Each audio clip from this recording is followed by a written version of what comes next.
Hey guys, welcome to the Cool Lifting Podcast. I'm Theo, and my co-host Eric is right here. And over here to my far right, we have a special guest. As a lifter, he's made podium on multiple occasions in the 140 kg weight class, and he's even pulled for the American record in 2023 Nationals with a 385 kg or 848 pull. And as a coach, he's represented America for both junior and teen worlds, and he's the coach of team SBT, or Strength by Tonz, coaching multiple athletes who've made it to the world stage. I'm happy to announce our special guest, Carrington, Amadi. What's up, guys? Okay. All right. Awesome, bro. Okay, yeah, so it's good to have you on. Thank you. Yeah, It's exciting. like hours away from computing. This is crazy. This is a rare I'm not computing. Oh, you're not. no, he's not. Yeah, No. no. When I got the text, I was like, dude, I love podcasts. I'm going to podcast as well. Okay. So I guess for the first question is like, what got you into powerlifting? How did you start? Oh, yeah. So basically, I love like being competitive, right? Mm-hmm. And at this point, I was like on my weight loss journey. I was like 300 pounds, but like not the same way I am right now, right? It was like normal, so really just bad health, right? I'm losing weight. I lose like 80 pounds, and I'm like, okay, I'm still lifting weight. Get into like bodybuilding, style training for about 2 years. I'm like, this is fun, but how can I challenge myself? I made a friend at college. His name is Yaya. You might know him as Fairlifter on Instagram. I see this dude like deadlifting like 5 plates. I'm like, he's not gonna pull that, right? He's not crazy, Jack. Then he pulls it. I'm just like, because I didn't deadlift at this point, right? I'm like 5 plates, right? And then he's like, I watch him. I say, hey man, I was really good. I was really strong. We talk about it. He's like, hey man, you're built better than this for me. You're built better than this for me. You want to try it out? I'm like, I try it. Doesn't break the ground. Then like I say, hey man, this is powerlifting. We talk about it a little bit. He's just about to get into it as well too. Become friends. We both like decide to start training for it. I'm finishing my cut up, and at that point we just both decided to do a meet later that year in 2019.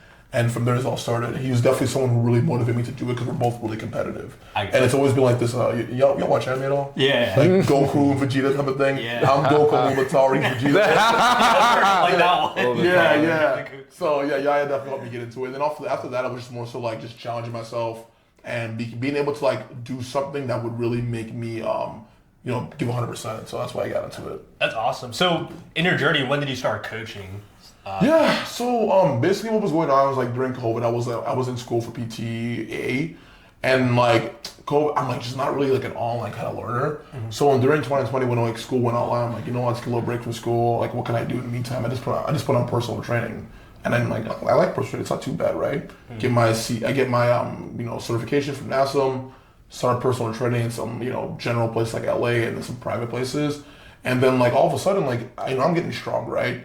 I had just come back from a local meet in like 2020, and then people were saying, dude, you're strong, like you do coaching. I'm like, not really, right? All I do is personal training.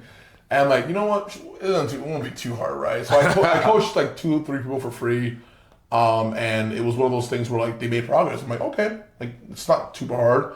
Then I officially took on like my first couple powerlifting specific clients, and they like, I'm gonna do a meet. It's a novice meet, like literally your first or second meet, people do it. And we show up, we shit the bed. Like it was so bad. I think he went 5 for 9. I did not peek him at all. But at that point though, I was like pick up random people who just to help handle. They did good as well, right? So people started seeing my face, and I'm like, you know what, I could do this. So 2021, I put my foot in that door. I'm like, you know what, let me start coaching. I go to, I think it was Daytona, USAPL Raw Nationals.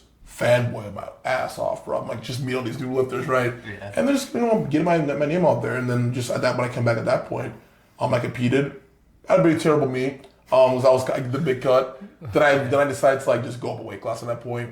Then I got really strong, and then I started coaching in more meets, and at that point people started knowing who I am. I'm getting strong at this point, and then like I'm getting more inquiries.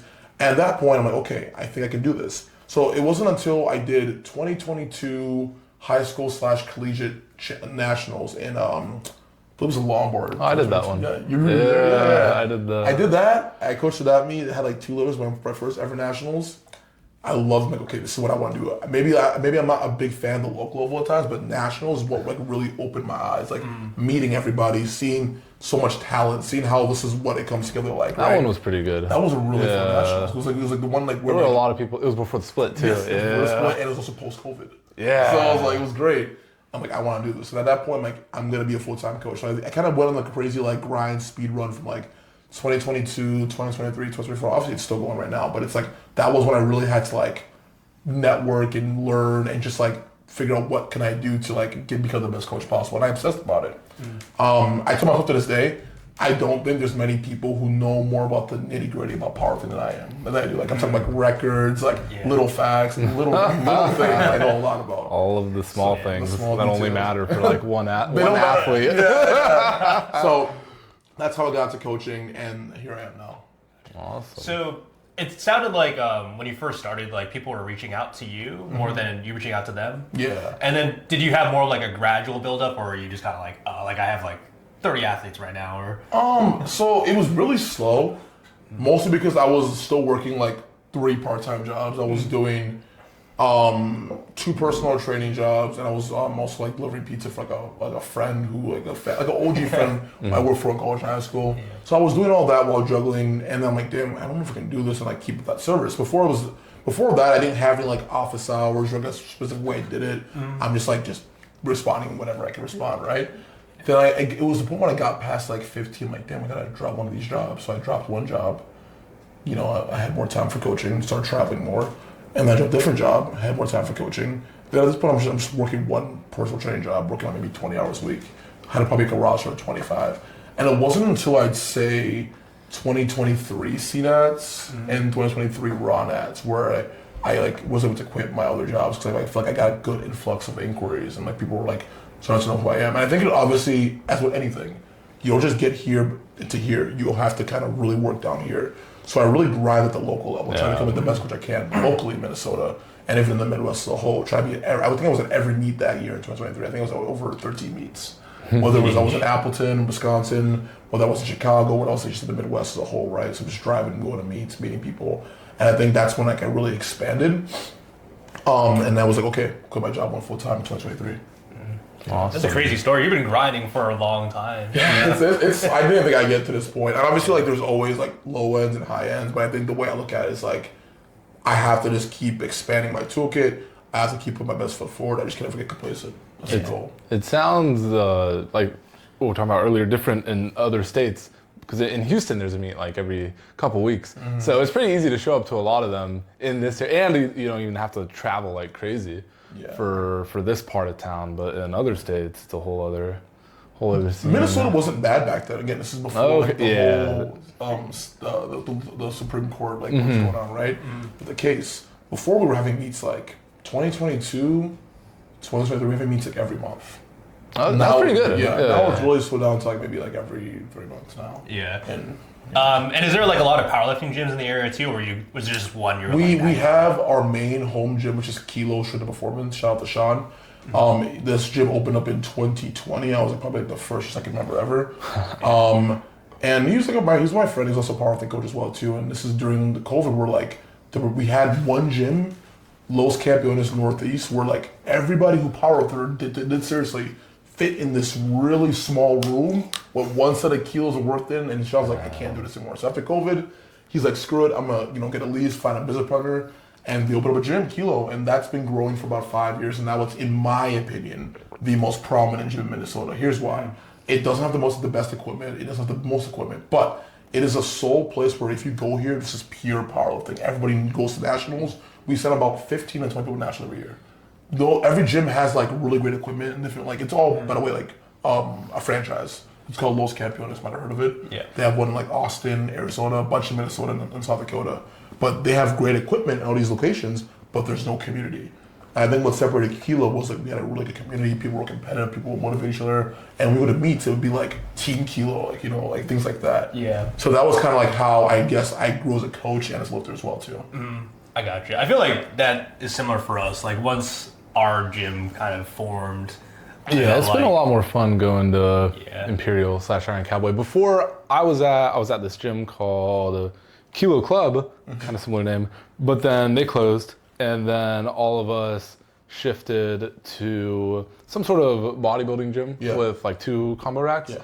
And then that just wasn't the best. And then another gym opened up, but it was kind of hit or miss, especially community-wise. It was just a little awkward. And then now we're at this current gym, and it's just people who care about powerlifting, which is what I want to be around. And you've been in Houston your whole life, and how long have you been in Houston again? Since 2022, so okay. Yeah, 3 years. So like you guys will see that like you go the greater Houston area even, right? Probably can name like 15 powerlifting gyms in here. Yeah. In Minnesota, we can name like 5, right? So the options are very limited. We don't have the same group of like, well, the same numbers as you guys have for people obviously have a bigger population, but well, the people we do have are just very serious, which I'm really happy about, right? Because like I know when Rising Tide happened, Kevin Papa was like, bro, you guys are becoming like that new state. Because like we have a lot of people who are very invested. Yeah. And it's great that we have that, but we just don't have like the resources to show that, right? Because we don't have like the meets. Yeah. We don't have the gyms, right? We don't have all that. We have just one gym. And it's awesome. I like it. You know, it's definitely eye-opening because I feel like when I go to other gyms, like I'll see this, right? Like I'll go to other gyms, maybe there's like one lifter who can make it to national, maybe a couple, right? Yeah. So there's so many, they're all spread out versus you take all the serious guys and put them all into one meet, one gym. That's what Kilo kind of more so is. And it can be intimidating. A lot of people verbally tell me, hey, like, you know, I don't like going there because it's like, you know, intimidating, which is 100% understandable, right? Kilo to me is an environment where it can be very like objectively like a little bit toxic because it's like we are all trying to like, you know, put pressure, right? It's me personally, when I go to somewhere, I want people to be working harder than me. That's the environment more so it is. So there was this gym in Dallas I used to go to when I was going to school called Pod, the gym my coach Dallas, owns. Yeah, and that was more so in that Kilo environment at the time. It was similar-ish to that. There were a lot of strong people. Is that where Chance Mitchell went to? Yeah, he went there for a little bit. He does know I would see him every now and then, and it was those people, or well, all of them. It was good, but it was very much just like get stronger. Get stronger. Yeah. If you weren't getting stronger, it was like, bro, what are you doing? Well, so here's the thing. And you know, I can get judged by this, whatever, right? I believe that everyone, assuming your life variables allow for it and you're healthy, you have the capability to get stronger. I'll never knock anybody for like having a 400 odds. I'm more impressed to see the lifter who goes from 350 to 400 than a guy who goes from 500 to 505 in a year. Because I see the progress, right? Just because you're strong doesn't mean you get complacent. Just because you're weak doesn't mean you get complacent. Just make progress, right? No matter how little it is, make your progress. I feel like that is a bigger sign of like you are putting in the extra mile to get better, right? Everyone's ceiling is different. Everyone's capable is different, right? But the goal is who can get to the top first. Like get to your ceiling first. That's the most important part. And that's why I like powerlifting. So I feel like with Kilo, it's not, oh, you're weak. No, I don't like. It's more like, hey, don't slack. I'm holding you up. Like don't slack. Yeah. Do accessories. Do that. You know what I'm saying? Especially with like outside variables, I think people are just like when they're newer into powerlifting, they're not really like weighing that in. Yeah, it's the college kids, man. College kids, they really learn at that point. Yeah, that's been cool. I like my environment I train at, and we're expanding soon to a bigger location, which is gonna be something we've never seen before. So we're hoping like that's gonna be a key for growing, because you know the hope is we don't have a Powerlifting America Federation, but Powerlifting America is where everyone trains, and that's like our gym is 60% Powerlifting America. But we don't have any meets. We don't have any meets. Everyone's nationals, right? So we're hoping to start doing local meets there. That would be really good, you know. And the thing is that we don't care like who's USAPL or not. We don't care because I handle both meets. But the problem is like we don't have enough USAPL meets to hold too.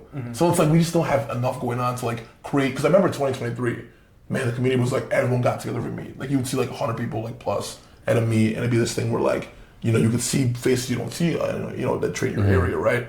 Now we don't have as many meets, like people kind of isolate themselves, right? And maybe that's not a huge deal like in Texas because there's so many people. But then there, when it's a little bit more like restricted and not as many people, you do kind of notice those things, right?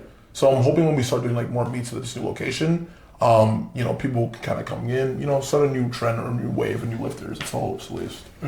Yeah, I definitely think. Being from Philly, I think CT, like Colin Whitney, the owner of Power Mill, really did that. But you really need to have these pillars of the community. And like, even those like smaller local people, not really smaller for you, but like, you'll get these bigger lifters eventually, right? Like, these teen lifters might eventually become like the next Perkins or whoever. So glad to hear what you're doing. Yeah. I think some things that I'm really glad that we also do, it's like me and a couple of the coaches, that we like go to like the local universities, like do seminars, like just talk about powerlifting, get people into it. Because a lot of people, it's simply like, they don't know what it is. They lift, they do SBD, but they don't know what powerlifting is, right? So having them just like understand a bit more about what it is, giving like some brief introduction about information, some skill stuff, doing that, it helps a lot. I think it helps a lot. Because I remember I was doing a lot of those in 2022, 2023, and that was where we saw like the biggest boom, right? That was during like the great era of like, you know, CNATs from 2022 to 2024, in my opinion. The three biggest CNATs, in my opinion, for a while, right? Yeah. And in 2025, I didn't really go that one, but that was also the three biggest ones, right? I think at that point is where everybody was getting into it. All the barbell clubs were growing, whether it was like the University of Minnesota Mankato, Twin Cities, St. Thomas, all the schools were getting into it. It was like really cool to see. So now it's like, we need people to step up, you know, start recruiting more people. Because in my opinion, I think for a lot of these cities, PL starts at the college level. You know? That's where I started. The college level is what gets you into it. No, for real. So, so I guess in your journey, it sounds like, you know, dominating at that local level.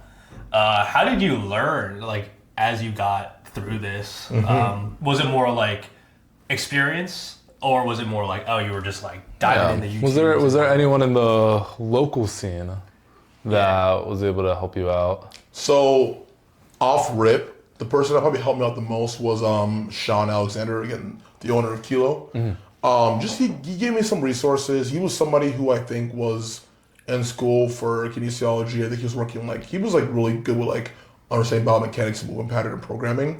And he like sent me some stuff. I read about it, you know, looked into it. At this point, I was still like in PT school, so I understood anatomy a little bit at this point.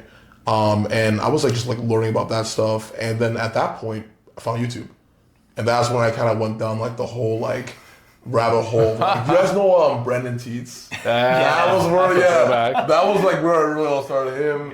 And then I eventually like stumbled. Well, actually, it was probably like Alan Thrawn, Omar Esau first. Like, this is like back in my bodybuilding, but we were doing powerlifting style stuff, right? Those are rare names to hear nowadays. Yeah. And then Joey Flex and Marcel's were the big two, and then Nori.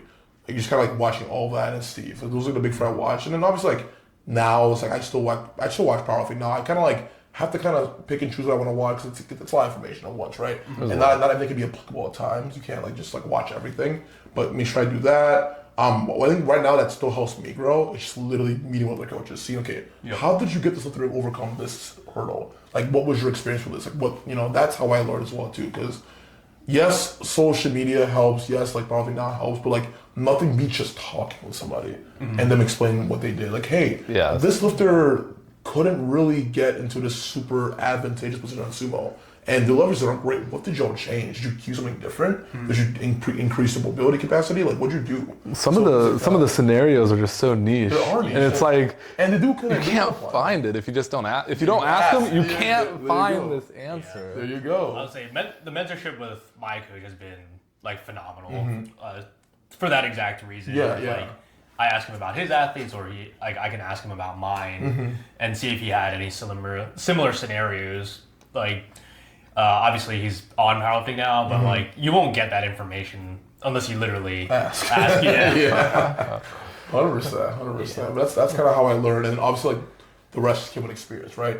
Every L I take, let's say I take a lifter to a meet, right? I'm like, okay, cool. Like the goal is top 3, and we fall like extremely short, like top 5 maybe at best. I'm like, what did I do wrong? So I just kind of go back there. Like, I sulk. Everyone sulks, right? I'm sure you sulk after, prior. You sulk, right? Yeah, and then it's like, you like accept it, whatever, right? And then you're like, okay, how do I get this guy better? And you kind of go back to the drawing board. And if you put enough effort into it, and you really like just think about it, you always find what works next. You see the progress coming in. You know, we always have these like dips with lifters, no matter how good they are. There's always an answer out there somewhere. I guess going more into like nitty gritty with being a coach, was it difficult for you to learn to teach like smaller lifters or lifters who maybe didn't like have the same type of technique than you, like super high arch or like a sumo puller, or was that something that you just naturally kind of figured out from Oh, that's a great question, dude. 'Cause I feel like one thing that's really interesting about my roster is like my lifters are really small, like small females, medium males, and I'm like the peak of like how heavy you get, right? Yeah. So, let's talk about bench press. That one, I just kind of came to understand by like just watching people like Owen Herbert, Sean Noriega, just like watching those like that really fine technical bench press like back in 2021, and I applied it to some people. They didn't get it, and then after a point, I realized like all you can do to get that position is give them the basics. You know, how to be on your neck, how to use leg drive, how to do good IR, right? Rack the bar. And if they can figure it out by just benching and giving them, I think movement constraints are important, right? If someone can't use leg drive, obviously you program like a tempo bench, right? And you can strain it to the way they'll figure it out themselves. I'm not a big fan of over-cueing. I think when you over-cue, it's just kind of, you know, it depends on the lifter, obviously. But I think like how I got into like those techniques, I just like, hey, just try looking at this. Like, I'm more like, hey, look at that. Look how that lifter did that, right? Can you copy that? And that might be the lazy way out. But I think lifters can form their own opinion. I think we have to give our lifters more credit. Like they're smarter than we actually think they are, right? A lot of them do that anyway. But they do it with the wrong person. Wrong person. So you give them more of a path. And that helps. Okay, at least copy this person. Yeah. And then let's see what we can do. And that's pretty much that. So, I mean, full transparency, I think my worst lift to coach is sumo, just because I just don't pull it. And I understand the basics of it, but like, there's some like things I'm like, dang, like, and especially when someone has a really awkward build for it, it's difficult. Yep. By It's awkward just build, awkward for some people off the rip, short off the start. arms, Yeah. What are we going to do about these short arms? Like, how about conventional? no, literally, I've done that multiple times. And then we try sumo again, like, that one. Oh, yeah. So, I mean, I'm awesome, but I still try to learn. I still try to, like, you know, put myself in their shoes. I've pulled sumo. It's okay. It's terrible now because I'm big, but that was like, I used to pull sumo. It's okay. It didn't look too bad. I saw it. You saw it? It didn't look terrible. But I would say, like, just try my best to, like, put myself in their shoes and give them examples of what they can try to emulate. I think that's the best way I go about coaching when people who are smaller. Yeah. I was like, I definitely agree, because, like, me and you were talking about this literally the other day, where some athletes, if you try to cue them, like, they can't conceptualize it in their head, but if you can, like, give them the examples, the right examples, then they'll obviously be able to do it. Or just doing different strategies for teaching someone versus just, like, hey, like, try pushing into the floor when you're pulling out slack or something. Like, they really need to, like, dial in. No one that understands. feeling. No one understands the slack part. I don't know. I've had You gotta waves say it as a differently. lifter, and coach. I've had waves of like thinking like slack pull is king to like just not pulling slack, because like dude, slack pull it can ruin the pull. It's just confusing to get that concept. If you don't pull slack, here's your baseline of strength. If you master it, you go up. If you try doing it, you can't do it right, you go down. It's like I try to keep you here and it incrementally improves. Yeah. Well, if all the other stuff looks good, it usually comes with it. Yeah. No, 100%. I mean, I just feel like if you can't build tension, then slack is just not going to come naturally at all. So it's a whole different thing. Yeah. I will say, like, I think slack pull on conventional is a little bit overrated. A little bit. And here's why I mean that. I feel like I've been told by many people I have like one of the best conventional techniques for many people. But the way I pull slack, I can't coach that. It's just weird. You have to have certain leverages for it, right? So if you don't have amazing leverage for conventional, I say just like try to like pull a little bit as you're getting to the pull, but don't try to like get the whole thing out. It's just, I think it's easier. It comes more naturally with sumo, I feel like. Yeah, right. So that's what I've noticed. Because you pull sumo, right? I pull sumo. You ever see lifters with really egregious slack pulls on conventional? Like it's like kind of. It's whenever I tell a lifter to pull more slack, they overdo it and then it gets terrible. And I'm like, I just don't want to say it anymore. And I think the hardest part is that when you pull the conventional, right, it's harder to like pull the slack, but then also hold the slack, right? We just lose it and we're done. And our upper back is so susceptible to rounding and flexing over. Whereas like I think sumo, you have a little bit like natural feedback because you're more like right in front of the bar. It's like it can be over bar. I feel like conventional, it's like if you mess it up, the whole pull just looks really weird immediately. So yeah, that's why I feel like slack pulls it depends on the person. Yeah. You know. Okay. Yeah. No, I'd imagine the squat wasn't too bad. I feel like squat is the easiest one for me to teach by far because I feel like it's not something that's more. It's not restricted to like biomechanical demands. It's like it's all the same concepts. We manage the midfoot. We try to like let our knees go over toes. We try to do these different things that are more replicable. It's gonna look different. I mean, like I feel like I coach a lot of girls who like have this French squat, like, right? Like the French squats become really popular at that 52 to like 63 range. Then I have like the wider guys who like to go a little more like stick it to their hip situation. I mean, at the end of the day, it's like I can kind of understand both aspects. I've squatted both ways. I really have. I've done the narrow feet forward rails ladder on the wide, so I just like kind of it's a little bit easier for me to kind of understand that because that doesn't change too much, right? There's obviously the super extremes like you're touching your feet and you pull like you squat like nibbles. So those are extremes, but like generally like that is where for the most part, it's all. Not too sure, like personal training also helped with that. Dude, yeah. How's the personal training? That arc was good. I think what really kind of pushed me out of it was the fact that I was starting to get just more and more gen pop, and I was leaning towards like I want people who want to get like strong and fit, right? You know, it was usually like this thing where the only clients who were willing to pay that much, right, were old people. And not saying it's not fun with old people, but it's like I really want you to see. I want to challenge you. You can get a master's roster going. I've never coached a master before. Have you? Yeah, I have one doing Masters Olympia this weekend. Oh, it's dope. Yeah. I coach a lot of people in their 30s, but I wouldn't say masters yet. Yeah, right? So, my roster is mostly like juniors and open. I don't want to coach them. That's just how it is. I don't coach like sub-juniors. Right. I have a lot of sub-juniors. Yeah, but you just talk to them on their level. You just have fun with it. I mean, we also talk it's pretty chill. about like the powerlifter lifespan is usually like 2 to 3 years, so it makes sense that most of your lifters will probably fall more close to junior now as the years go on. I really only have like 4 open lifters. Really? Yeah. It's just all sub junior and junior, and then that one masters. I have a lot of juniors, which is good. But I feel like I've seen I've coached. I had like a core set of 15 lifters I started with in 2022. Who I used to bring to see that a lot. I'm like, dang, how are you on the open now? What happened? I'm like, it's like that's how you know you got old, right? Like I had guys where I started with who were 19 and 20, 24. I'm like, you guys are open now.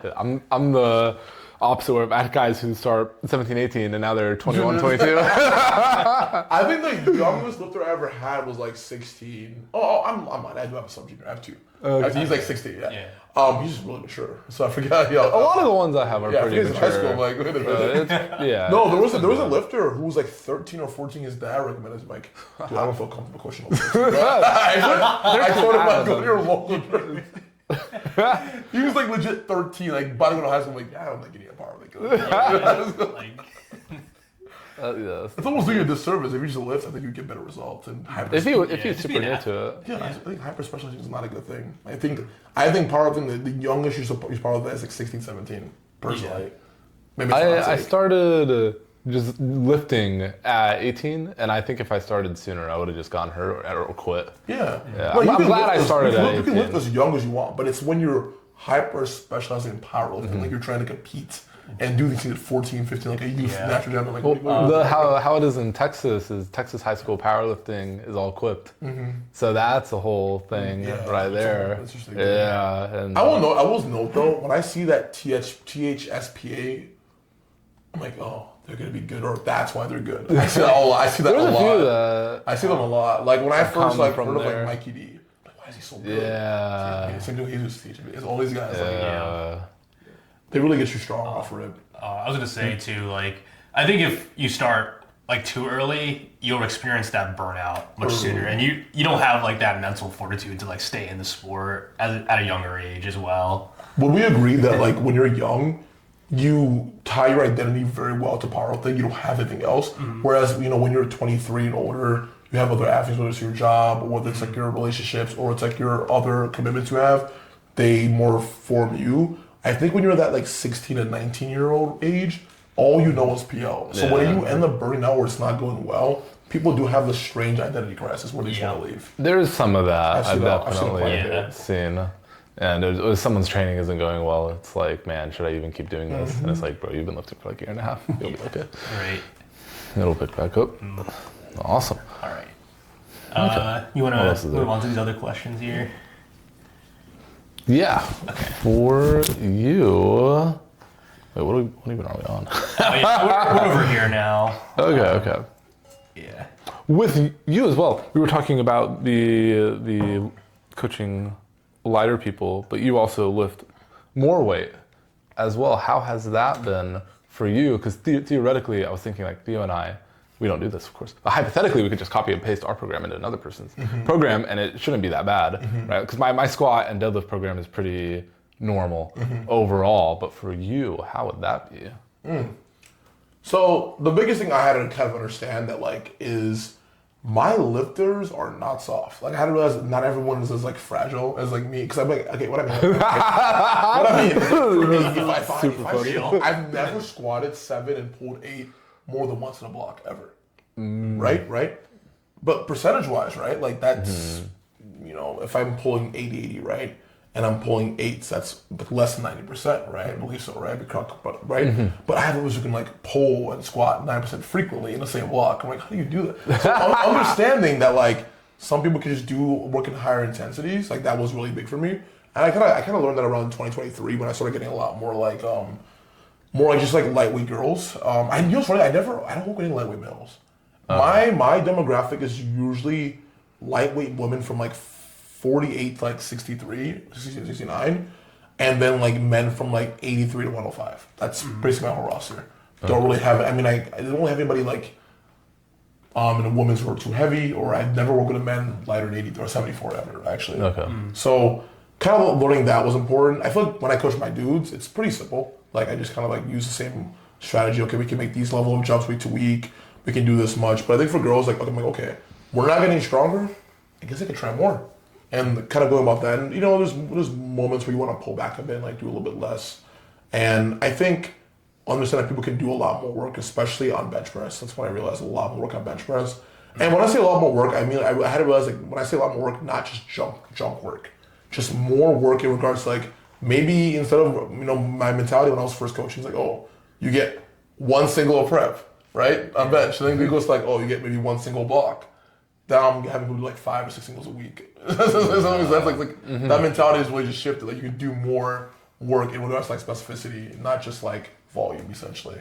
So, does that answer your question? Yeah. Also, I guess to build on that too, like, you obviously had your own system, but did you have any other coaches, maybe like Marcellus, influence your problem solving too with these other athletes? Or yeah. Marcellus, like he's somebody who I don't really like ask him direct questions all the time, but I think like I see enough of the content he puts out and how he kind of goes about. I'm like, okay, what would Marcellus do in that situation? So that helps a lot. I would say like from like a micro standpoint, I definitely like got my first early micros from like Flex, like just a typical like, you know, because a lot of people like they start squatting on like the meta has been like Friday and Saturday lately, hasn't it? Yeah. So I still like don't marry that. I don't like I have a lot of people do Monday and Tuesday still. So which is like fine. I think I have both actually. But I mean the whole like starting on the weekend kind of thing, like, you know, I never actually fully adopted that. I work Marcellus. Yeah, that's interesting. I just don't like the way it makes my brain think. I'm like, I don't like doing it. So I don't like doing it. So I just like kept my normal, like we start on Monday or Tuesday or Sunday, and I just ran with that. And that's something where like you would think I'd be more influenced, but it's like I came up with, I like doing that, doing that, and that's like how I came up. So I'm trying to keep doing that. That's good though. Like you have like your own system that you adopted. You're not like just blindly following whatever everyone's doing. Yeah. And I have lifters who start like, you know, they have to do like the primary SB on Saturday, right? Things like that, right? But that's because that's what their schedule demands. Things like that. I would just don't do it to do it. Or if they want to, like, but you want to do it, you can. But I firmly like doing this thing where like either the primaries are at the beginning of the week or they're more scattered throughout the week. Yep. You know what I mean? Like, so, like a very simple like micros that I do a lot is like, okay, primary squat Monday, secondary bench Tuesday, secondary deadlift primary squat Monday, secondary bench Monday, secondary pull Tuesday, tertiary bench Wednesday, Thursday rest, Thursday rest, Friday like secondary squat, second quaternary bench, Saturday like primary everything, primary deadlift, primary bench, something like that, right? Where it's like just kind of mixed around, and I have these certain like biases where I go for it. Like, okay, this lifter did well, let me try on that. If it doesn't work, I just move around. And I feel like really, unless you're super specific, I think any micro can really work. I don't think we're married to anything. We can try anything. It can generally work, right? Because you can start on the Thursday and make it work. If you really want to. So that's the way I look at it. Yeah. There are athletes who will go to this coach or that coach, but they'd probably make progress with either or if they're super dialed in. And then it gets to a certain point where things become a little more after like in-depth. 4 or 5 years in, you gotta like start making some really specific There's changes. a little more brain. Like even it. things like squatting like 3 times a week, I didn't really start doing that till like 2024. Yeah, I don't do that too much. Yeah, I have a couple guys doing that. It's like, and I know how it works, and I like it, but I'm like, do we need to? That's exactly. I think a lot of people can get to like 500 squat with just twice easily, a week. Easily. Yeah. The one thing I haven't played with I now really is don't 5x bench for a couple people, and that is interesting because that's a different thing. When I look at 5x bench, I have to kind of like tuck the idea of a primary out of my head again. They're more so just days. Benching, there's days. Yeah. We're trying to get growth on all the days. 2 to 3 primary days. Yes. Like primary A and B, and then it's like the rest is kind of filler. But if you call it all the different words, then it gets a little weird and confusing. You guys have anyone doing like 3 times deadlift? Not yet. I almost had Byron do that. You probably do it. We're trying something else out right now, but yeah, he could do it. He could do it. Yeah. You need a certain build for 3x deadlift, in my opinion. And also, I think he's got that. A lot of people just need to have like their system, because like for me, when it comes to frequency, it's one of the last things we want to do. But like you said, like some people just want to adopt that 3rd squat day or whatever. Just because everyone's doing it. Yeah, right. Benching 5 times a week is also, that's like a commitment. Well, that's a real commitment. You can't miss a day. Yeah, you can't miss your whole micro's gone. And if you have like some pain acting up, you better get it in check fast, because it's going to act up 5 times a week. It's going to be a pain in the butt. Because I bench 4 times a week. And then whenever stuff hacks up, I'm like, man, I got to bench tomorrow. Like I need to fix this by tomorrow. I'm generally like a very moderate frequency. I mean, I squat twice a week.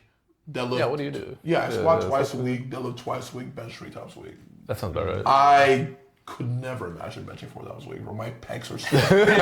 Yesterday, you benched 2. I had 6 sets yesterday. I had like a top single, then a triple, then a full last 6 sets. And I'm like, oh my god, imagine bench the next day. Because I programmed some girls 8 sets in one day. Bench 3 days later. I'm like, what? I have 7 sets on one day and 6 sets on another. Yeah. And it's just. Like when you have more than like, I don't know, like 20 sets a week, it's like, ooh. Yeah. It gets crazy. I guess for your own programming, was there any like big hurdles that you had to problem solve, or had to go pretty smooth? Yeah, my biggest injury I've been dealing with like forever is like my knee pain. It manifests itself on the right side and on the left side as well too. And we've had to change the secondary squat day a couple times. Like we realized that pause squats kind of created this instability in my femur when I would just like slow it down, and like my knee would act out. So that causes issues. And then now the biggest one has been like my hips. I guess becoming a full-time coach, like I just started sitting more. When I was personal training, bro, dude, I was active. That's what happened with me when I moved. I was going to college. I'm just a college student walking around and all that. And then I move back to Houston, and I'm working at a desk. And then I got all tight on deadlift. My deadlift just started sucking for like when I get back, and I'm like, dude, what happened? And then I'm like, man, I just feel so tight all the time. Mm-hmm. No, that's 100% a real thing. And you don't even notice. You gotta go on a walk when you text your clients. Recently, I get 10K a day like for the last like 2 years now. But like the biggest one now is now when I text my clients, like now I try to do like walking when I do calls now, because there's 2 types of calls when I do check-ins with a lifter, right? Yeah. There's like some of those calls go long. No, it's like the block. It's like a block where it went bad. Okay, I'm gonna pull my laptop. Let's talk about it. Yeah, we got to block in a little bit. Then it's like, oh, things go well. Catch up on life. Then I go walk and stuff like that. We're just hanging out. Kind of like that. So just kind of like, or like I haven't talked to you in a while. Like our things, like give me a rundown. How was your semester? Like things like that. Like I try to be like somewhat personal with my athletes if they want that. If they don't, I'm not gonna push. Like, but if you want, if I can tell you, trying to like, hey, I want to talk a bit more about just like other things. Oh, I'm down with that. And I think the biggest one is like if you like anime, like it's so easy. I'll go on like full like power scale based on my athletes. Just like be for real. Yeah. Oh my gosh. I guess for you, like, did you have to develop a system for communication too? Like early on, you mentioned like you were just answering them whenever, but how's that grown? Yeah. So before I'd say like between that period of 2021 and 2023, I was just kind of answering feedback whenever I had a chance, right? Well, in between like client sets when I'm at work or like when I have free time. And 2023, I implemented office hours, right? So like now these office hours, they allow me to be able to consolidate my work in a certain period. And it also like made me feel like way less guilty at nighttime because I like to hang out with my fiance, right? Like the first time it was like, you know, I made it so I can hang out with my girlfriend, not my fiance. Now it's like one of those things where it just feels good. I can just like call the night, even if she's not here, I can just do my own thing, right?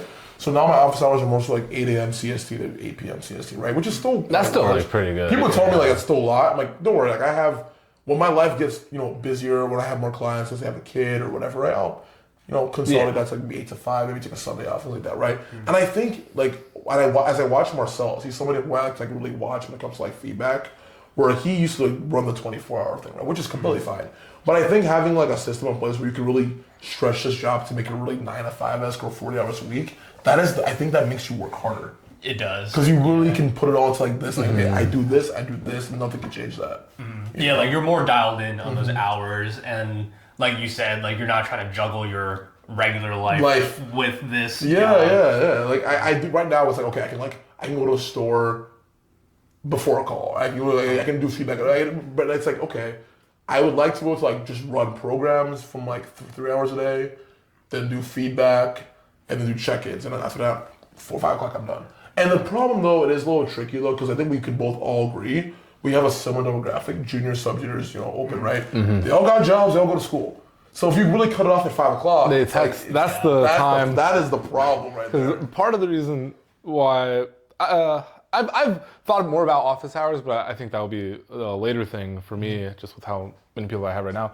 But it's been in a way my unofficial office hours. Just when people text me, it's kind of that 4 to 10 p.m.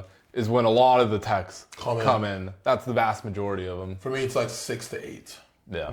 That's the biggest one. So I'm like, okay, after 8. Yeah. And I'll have a lot of people on the West Coast, and I coach them internationally. I'm like, you know what? It's like, we'll figure it out. The international people, I'm sure they understand too. Yeah. It's just like, hey, we'll figure it out. Yeah. That's a tricky one. Like, I coached a girl from like Taiwan. She was like 14 hours ahead of me. I'm like, There was this one athlete I had who was in Saudi over the summer, and he would like, well, I would be asleep, but the notification would pop up at like 4 a.m. and I'd just be like, we understand there's a time difference when you get back in the States for school. It'll be all good. You guys were asking me a question about my communication, right? But you guys, right? I want your theory on this, your opinion on this, right? Do you guys think it's more conducive to send your coach your training when you're filing about everything, or when you get wants like accessories or whatever, and then send them everything, give them feedback, or do y'all believe in live communication where like they're sending you things as they're going? Yep. Here's my first set, felt good. Here's my second set. Here's bench. What do you guys believe is better for you? So I think it strongly depends on the lifter. But I think it mostly aggregates towards like after the session. After is just more clear-headed. Yeah. It's in the session too. It's like if let's say I respond in the middle of the session, and then I'm responding for 20 minutes, but then I take like 10 minutes to respond back. 10 minutes is the time where it's like, hey, what do I do for my next weight? And if I take 11 minutes, it's like, hey, I already did it. And then things are weird in the moment. The only time I really try to be engaged in a lift versus X session is 2 major reasons. One, like then I really expect people to like have great intuition. I want to, as a coach, my job is not to get you stronger. Also, it's also like give you good intuition. Let's say like the belt squats is broken in your gym, right? Instead of saying I'm just gonna skip it, what accessory is similar enough? Let's use like let's like be critical with that, right? Or the big 2 ones where I'm like, okay, I'll respond during my sessions I need to is they get hurt. I felt the pop my back, or I hurt this. Then I'm like, okay, cool. Let's talk what's going on and try these things, right? That's the first one. Or you got a big meet coming up like a nationals or like this, right? It's like your last heavy session of this lift. Okay, I'm not gonna be like present, but I'm like, hey, if I'm online, send me your Lulu. Simple as that. Like just if like last one, right? Yeah. If I don't respond in 5 minutes, use your best judgment. And usually it works out. Like if I respond, cool, I'll say this, like take this weight, right? But if I don't, still with your gut. That way, it's like you're not like dependent on me, but I am a tool if I'm available. Yeah. You know? There's this little spiel I say whenever I sign a client on, and it's just to get all the expectations lined up, and it's just a whole bunch of stuff. But the main 3 points like that I get into are 1, I'll respond within 24 hours for sure, no matter what. 2, if meet is not in Houston, I won't be able to handle you. And then 3, one thing I'm really big on is I want you to get smarter over time so you can use your best judgment in case I'm unable to respond. Yes. And then I say some other stuff, but those are the main things that I just want them to know. So you don't travel at all for meets? I travel for some of the bigger ones. I tell them that it just kind of depends. You know, like the Masters lifter is in Las Vegas for the Olympia, but it's just like one lifter. One lifter's really good. I've never came out for like. I don't have an official like X amount of lifters. It's kind of just like what makes sense. If it makes sense. If it makes sense financially, and if it makes sense, like, hey, there's a handful of people doing this meet, I'll go and hang out. There's a meet in Dallas coming up. Well, that's not even that far. December 6th? No, December 13th. No, 13th. Yeah, absolutely. The pod meet. Yeah, so I'll be there. Yeah. And then if he needs a handler, just let me know. Okay. I'm gonna bring a helper because I got a decent amount of people. And but stuff like Age Division Nationals, I traveled more this year. I saw. I did. Yeah. I was in Atlanta, and then he was in Atlanta as well. Yep. And then Age Division Nationals, and I was really on the fence at first about going just due to financials, and then also due to it's like 2 to 3 people, or is it worth it? But I'm really glad I went. It was 100% worth it, and I want to do some more of that. Yeah, in the future. And I think if you can't make it to every big meet, find a meet that you think your lifters would like you there, and just go to I think assuming you have a good junior, a competitive, not a competitive, but a good junior roster who they show up, they will do their job, right? I'll make it to every junior nats, right? Next year, I guess my biggest plans, I'm obviously open. I'm very, very thankful that Open is separated now from university, because that was what held me back last year. That's why I could be last year. I had 16 last year. 16 combined with Open. I'm not competing, right? And then this year they separated, and now I have 8, which is great. But then I'll be at university. I'll be at Age Division, right? So it's is university at Age Division? No, separate. It's a whole separate thing. Oh, dang. And I really like that. I think university will definitely become a thing. Oh yeah. Yeah, and I think it being its own thing will help speed that up. And again, I'm really passionate about things like that. Because again, I'm in a very unique situation. Y'all can tell me whatever, right? Have you guys met somebody who's quote unquote a serious powerlifter, wants to be strong, right? But is also a super. Y'all know anybody like that? A super heavyweight. Oh, I work with a lot of sub juniors, juniors. So it's rare to see. No, I mean as a coach. As a coach, do you know any coaches who are serious lifters and who are supers? No. That's why I'm in a weird spot because I want to handle but I can't all the time. We're going to get into that. That's when I first heard about you. Yes, that was the thing in 2024. Everyone was talking about that. Yeah, I handled every session. I think it was we can just get into that right now. Yeah. Oh my gosh, the 2024 USAPL there were 11 sessions that year, right?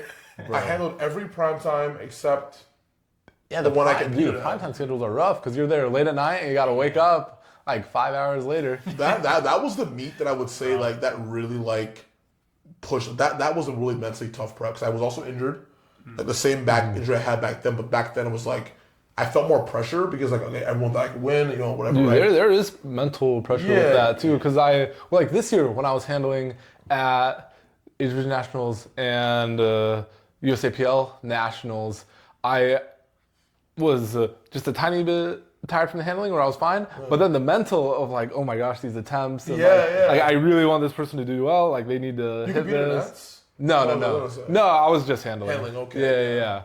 But that is a whole other thing, but doing that with X amount, with 15 or so people and having all those emotions running through for 15 people is a lot. Yeah. What was sleep looking like? Was it so I'm somebody where let's say I have bad nutrition. Let's say I have high stress.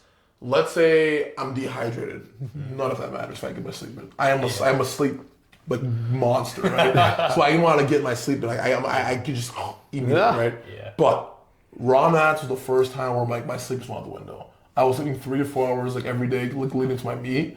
And it's it was one of those things where like, I'm like, why did I do this, right? Like, why did I do this? But that was the meet that really like got me out there. It's like, oh, like, you know what? I guess it was a good sacrifice. But man, it was just tough. I'm like, I can't keep doing this forever. Like, I want to be good at powerlifting as well too. I can't just say, here are my aspirations, throw them away, right? Because like, but I found a way that worked, and I think the way that makes the most sense right now, unfortunately, is like the split does kind of help me a little bit. I still have my athletes in USAPL, which helps. Then I have some in PLA, and now they're not like putting all these meets together into one meet anymore. It helps. But I was like, how can I keep doing this every year? Like, handle. And it's like, I am getting better at delegating lifters, like different handlers, but it is hard, right? If you don't trust that person, or the athlete's not even comfortable with that coach, it's like, do you want to put them in a situation where do I handle them myself? So when I was, I think I did, the first day I did prime time and morning, right? Second day I did morning session, afternoon, and then prime time. Third day I skipped the morning, I slept, caught up on sleep, because I was like, got it back at midnight, 2 a.m. Handling with no sleep as well is not fun. Yeah. That is the numbers, man. The math becomes so much harder. Dude, it's tough. Because day 2, I think there was the 83s or 82.5s. I handled at prime time, got off like a 1. Then woke up I had to wake up at 6 for like, the next, I didn't do that one. I said, hey, I wish you the best. Well, I think, I had no one competing. That was the only session I had no one competing, actually. Then the next session I had, so one in the afternoon that day, then prime time. And then the morning on Sunday where I was going to compete, I had one lifter, and I begged him, hey, like, I would love to hit him, but I'm so tired, can I sleep in, right? And I had to make weight too, I'm like, crap, I had to make weight too. So I was spinning. Well, same day is, that's a different thing too. Yeah, 100%. So when I finally got to, weighing in and competing, I'm like, let's get on the bar. Everything felt terrible. Hell yeah. That was my first squat miss ever in comp. I missed. Ever in 5 years competing out of 9 to 10 meets. So I'm like, okay. That really like got me. I was like, oh man. I had missed a squat since 2019. And I missed one in 2024. And I have not filled a squat since 2019. I'm like, what's going on? And I was like, you know what? Fair bowls, sleep. The one got was the steps. I was averaging 21K every day. Yeah, dude, everything is just so up and down. Yeah, and you know what? I still win this shit. And the bench happened, and then deadlift happened. I'm like, oh, we got deadlift too. Like, never mind. So I just I put in some place where like 400.5, go and shake the refs. I'm like, I'll take my second place. But that meet taught me a lot. That taught me a lot. It was really fun because I feel like I was super present, and I got to meet a lot of people. My team did really well. We won best team and all that stuff. That was a really good accomplishment. I was super happy about that. But that meet taught me like there's a way to do it. There's a way to do it. So I'm finding different ways to do it. Like this next year, I have people who are willing to help me. I'll pay them. I think just like that aspect of being able to take help is super effective. Like, so I think I saw Marcellus one year. I think it was 2024, or 2023. He ran the gauntlet, but it's different because like he'll compete on day 1. Yeah. And manhandle versus the other way around. Which I'm like, no one like who does that. Like I think of like who were the big coaches. They're like 83s and 74s. Like no one's a 120 or 120 plus. It's very interesting to me. So I always think about that. Like I think of Rondell, right? But he's like not really he doesn't handle. Yeah, he's over there. Yeah, he's over there. Yeah. So yeah, it's something I'm definitely have to like overcome and find what works. Yeah. That was a good topic though. Okay. I was at regionals. I was on Sunday and it started on Friday, but I had regionals. Is that like next week? Oh, well, for us it happened like a month ago. Yeah. I did regionals a month ago in Southeast. Southwest? I think it's just south, right? No, it's Southwest now. Was it Southwest regionals too? Oh. Yeah, it was in Dallas. Oh, I thought it was in Southeast as well. Okay. So, yeah, yours is a little... No, mine's Midwest. That happened the same day as yours. Oh, the other one was I thought Southeast was also like... That's no. Virginia, Alabama. It used to be Southern, but now for some reason... Yes, it was all combined before. Yes. Southwest, Southeast. Yes. But I had lifters... I only had 3, but 1 was on Friday, and then 2 were on Saturday, and then I was on Sunday... And I was just thinking, like, man, I do like a meet once a year. I really want to just take this seriously. And I'm telling them like, hey, we'll get you situated and all that. But it's been, but that's a whole conversation that has to happen. What's your experience with that? Yeah, like for my raw I haven't done too much I was like, it was already stressful. I handled both Saturday and Sunday, but like for the day 1, I was running between 2 platforms. Yeah, but luckily I had someone who could help me since her boyfriend was there. But then day 2 was a lot smoother. There's just one person. But I mean, I've been in meets where I've had to do that, where like I have to run because like there's 2 different platforms. So I can't imagine for you when it's like dude. Ron asked. There was a point. And I think Gino like made a face at me last year. I had 3 lifters going all at the same time on 3 Dude, different... it's super hectic. So you know what I started doing? When I realized it's gonna be a thing, I grab all the attempt cards and I just stay in platform 2. Like, okay, I start running. I'm like, because here's like the worst thing is like if you focus too much on one lifter, and they would give the I'm like, put this in. You put it in, not me. You put it in. I'm like, so we don't time out, right? Like, so that happened. I was like, this can't be happening. Because I've seen 2 before, never seen 3.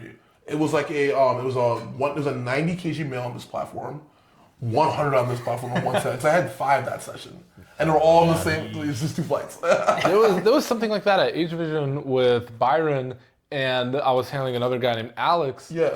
And then they were both on different platforms, but they were the same session. But with how the timing was, Byron's session only had 1 flight, and the other guy had 2 flight. Yeah. So things got warming up bench and super different. No, Alex Kano was there, and he helped me out. He was there. I thought he was just gonna help me out a little bit, but he like really helped me out a ton, and that was great because that was turning into a nightmare really quick. Yeah. I was like, oh my gosh, because they're trying to podium. Byron's also in a battle. Yeah, so the other guy was in a battle too. Oh, what do you do with that boy? Yeah. So I'm like, oh my god. Thankfully, that situation, they were all just going for a nice total PR day. If I was like, that'd be crazy. That'd be crazy. That's why I'm very thankful that primetime is just 1 flight, one platform, because that's crazy, right? You know, trying to like do math and all that stuff, or like. So I'm a lot more like I'm handling a few more meets this year in Houston, and I'm just gonna get a helper. Okay. And just pay them whatever. Good. Because it's too hectic. It's just too like I don't know what's going on. Yeah. I didn't start playing the helper game until 2024. I used to really just run that. I'm not kidding. Because dude, like I'm a big dude, but the only time you ever see me run is meet day. I'm not kidding. You'll never see me run outside. Because I'll be dude. During Worlds, one thing I didn't explain with Worlds, right? So here's like the way lifters wait, and then you walk up this way. This is the platform facing that way, right? So look where the TVs are. Yeah, I'm sitting right. The warm-up was over there. Oh, you had to walk the 500 feet. That's the thing that somebody. It was far. It's like if I were to walk from like where the lifters wait to a warm-up, it was a good like 45 seconds. That's far. That's like quite far. If you're like doing last minute warm up and you're trying to get there, and also there's no screens in the warm room. So you don't know. Timing is. You have to keep running back because Glyph was lagging. So it was always like 3 lifts behind. So if you didn't go and check simultaneously, I think it was like me and Evan Hawk. We were like coordinating every session, like trying to because we're both on teams. We're trying to help figure it out. He's handling Ben. Yeah. I'm handling Byron. I'm like, okay, let's figure out when we got to go up. Because it's difficult, right? And then that's why actually I believe they don't let you do more than 1 lifter per coach for that reason. It's very hectic. Okay. Yeah, it's very hectic. It becomes hectic very fast. Yeah. How was the whole World's experience with handling just everyone? Because I know you were handling. You were like pretty much there the whole week. I was. Yeah. It was like me and Evan. Like we were like just committed to be there the whole week. I did have to like. Kind of cut it short you saw it happen. I had a role, so I had to make sure I got yeah. So some big events going on too. Yeah. Well, it's funny actually. Worlds was not my bingo book, but when I heard it was there, and it's one of the better locations. Yeah. When I heard it was there, I'm like, I'm gonna propose there. It's a year ago. I had the plans. I'm like, okay. So my athletes, like, guys, you guys want to go to PA? They were like, sure, I don't care. Like they weren't really ambitious about anything, right? Like they didn't know they could do that, right? So we started doing a bunch of QT meets. But first, they both had terrible raw ass. Those are objectively my only 2 bad performances at USC raw ass. Like actually, everyone else PR. There are the 14 PR the total. People podium. People got pro cards. It was great. Those who did not, they were supposed to be the favorite for what they did do it. It was bad. So they both did a QT meet like 3 months later. Got their QT for PA Nats. They both went to Asia Division. One won, one got second, both qualified though. And I'm like, wow, the fact that we got here is huge because I wanted my fiance to her to come, right? So I could, do it there because she wouldn't come if they both didn't win, right? Or go, right? It should be like a weird trip to her to come for no reason, right? So it's just like, if you have two guys, I'll come support. So I made sure we got there and the experience was amazing, right? I loved it.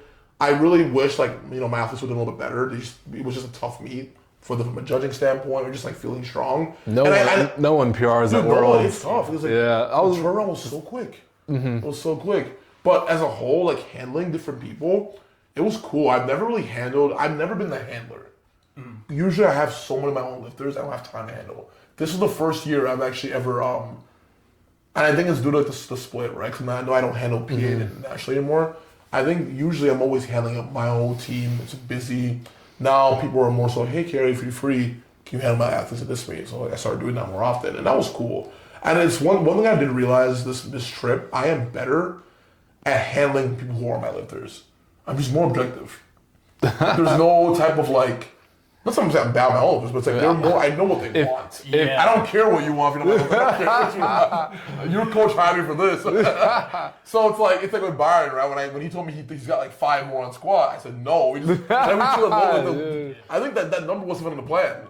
Yeah. So it's a don't miss. Yeah, just don't miss something. World. You miss, you're screwed. If you don't miss, you have a better chance. Yeah. So that was cool. I'm like, okay, cool. I'm really objective with that.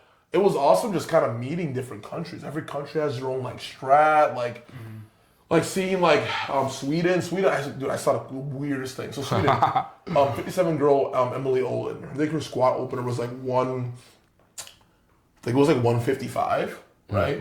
I think she went 155, 162, and like 167x. She takes 147 in the back room last warm up. I'm like, okay, cool. 12 minutes out, kind of, doing that early, right? 57.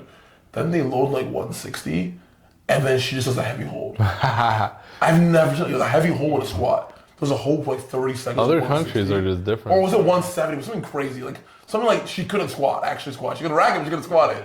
And then that was the heavy hold, and that was it. And I'm like, what? So it's like, it was kind of cool seeing like different teams. She probably does that in training too. I've never seen a heavy hold on squat. I see heavy holds on bench, so that was cool seeing stuff like that. It was really cool just seeing like the camaraderie for the countries. Like, I mean, I will be fully transparent. I think Team USA had one of the lower showings. We just didn't have that many people show up. But like, dude, when I saw like Canada, when I saw Great Britain and Australia, they would come in swarms, coming in packs. Oh, coming in packs. Like, that was crazy. They all got the jerseys. Just like not even just a team, but like the friends came. Like people's friends just came. Really? I think that was different. I think USA we're not like as like camaraderie in that aspect. But like I met a lot of guys. Just the athletes and the coaches. Yes. I met some cool people like, oh, dude, what weight class are you? Like, you're like, oh, I don't know powerlifting, but I'm just with my friend. Many times, like the whole week, like, oh, I don't probably be serious with my friend. That's what they keep telling me. Like, you're coming out here, just watch your friend compete in the world. You're a real one right there. Dude, even having someone do that for you as a local meet is rare. Because they're like, bro, I got to train on Saturday. What do you mean? I'm sure for them too, like that achievement for their country is a way bigger deal. Yes. So that was really cool. And just like meeting different people, just talking, seeing how different everyone approaches it. I will say, like, other countries, they're really well mannered. When I speak to New Zealand, they're super, like, really polite. They don't, like, they always just ask you, who are you? How are you? It's always, like, you first, right? I'm like, damn, American don't really do that. They do not do that. So that was a really cool culture shift. Like, okay, like, I'm feeling like this is what I like. So, like, it was awesome. I really enjoyed the experience. I would go back again for sure, just, if it made sense. And I'd say this, like, you forget these people are juniors. A lot of them are mature. You forget they're sub-juniors. A lot more mature, so that was cool. It's cool. So I saw some things, I'm like, oh, this isn't normal. Like, I guess, like, drinking age is like, they don't have one in Costa Rica. So that was fun. That was a good time, and that was like my last meet, I think. And I just came back from actually Origins. That was my last meet. That was really fun too. Okay, there's not too many sub-junior juniors at the gym we go to, but at Rise, that's where Byron used to go to. There were a ton of, and so over the summer it'd just be all of that. So I'd be used to that.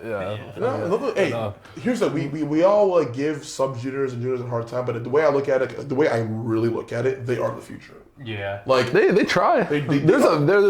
like a lot of the ones I meet care a lot, and Yeah. they are willing to work hard. Yeah. It's the ones where not only they want to be good at the sport, but they want to give back. When I see a sub just saying, I want to get my ref cert, I generally get super excited about that. I've never heard any. I've never heard any of them. I've had one or two. But they eventually do it as a junior. No one does it as a sub junior, but they say I eventually want to do it as a junior. And it's like, it's hard to see that because you don't care. Like you don't like. It's not till you get older to where you see like the actual the back end work that takes to make power things what it is. Yeah, like the volunteers. It's pretty.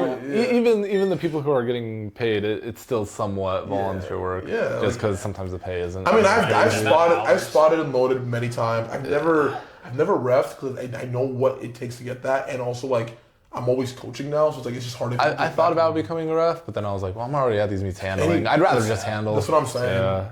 Yeah, refs do a lot of work.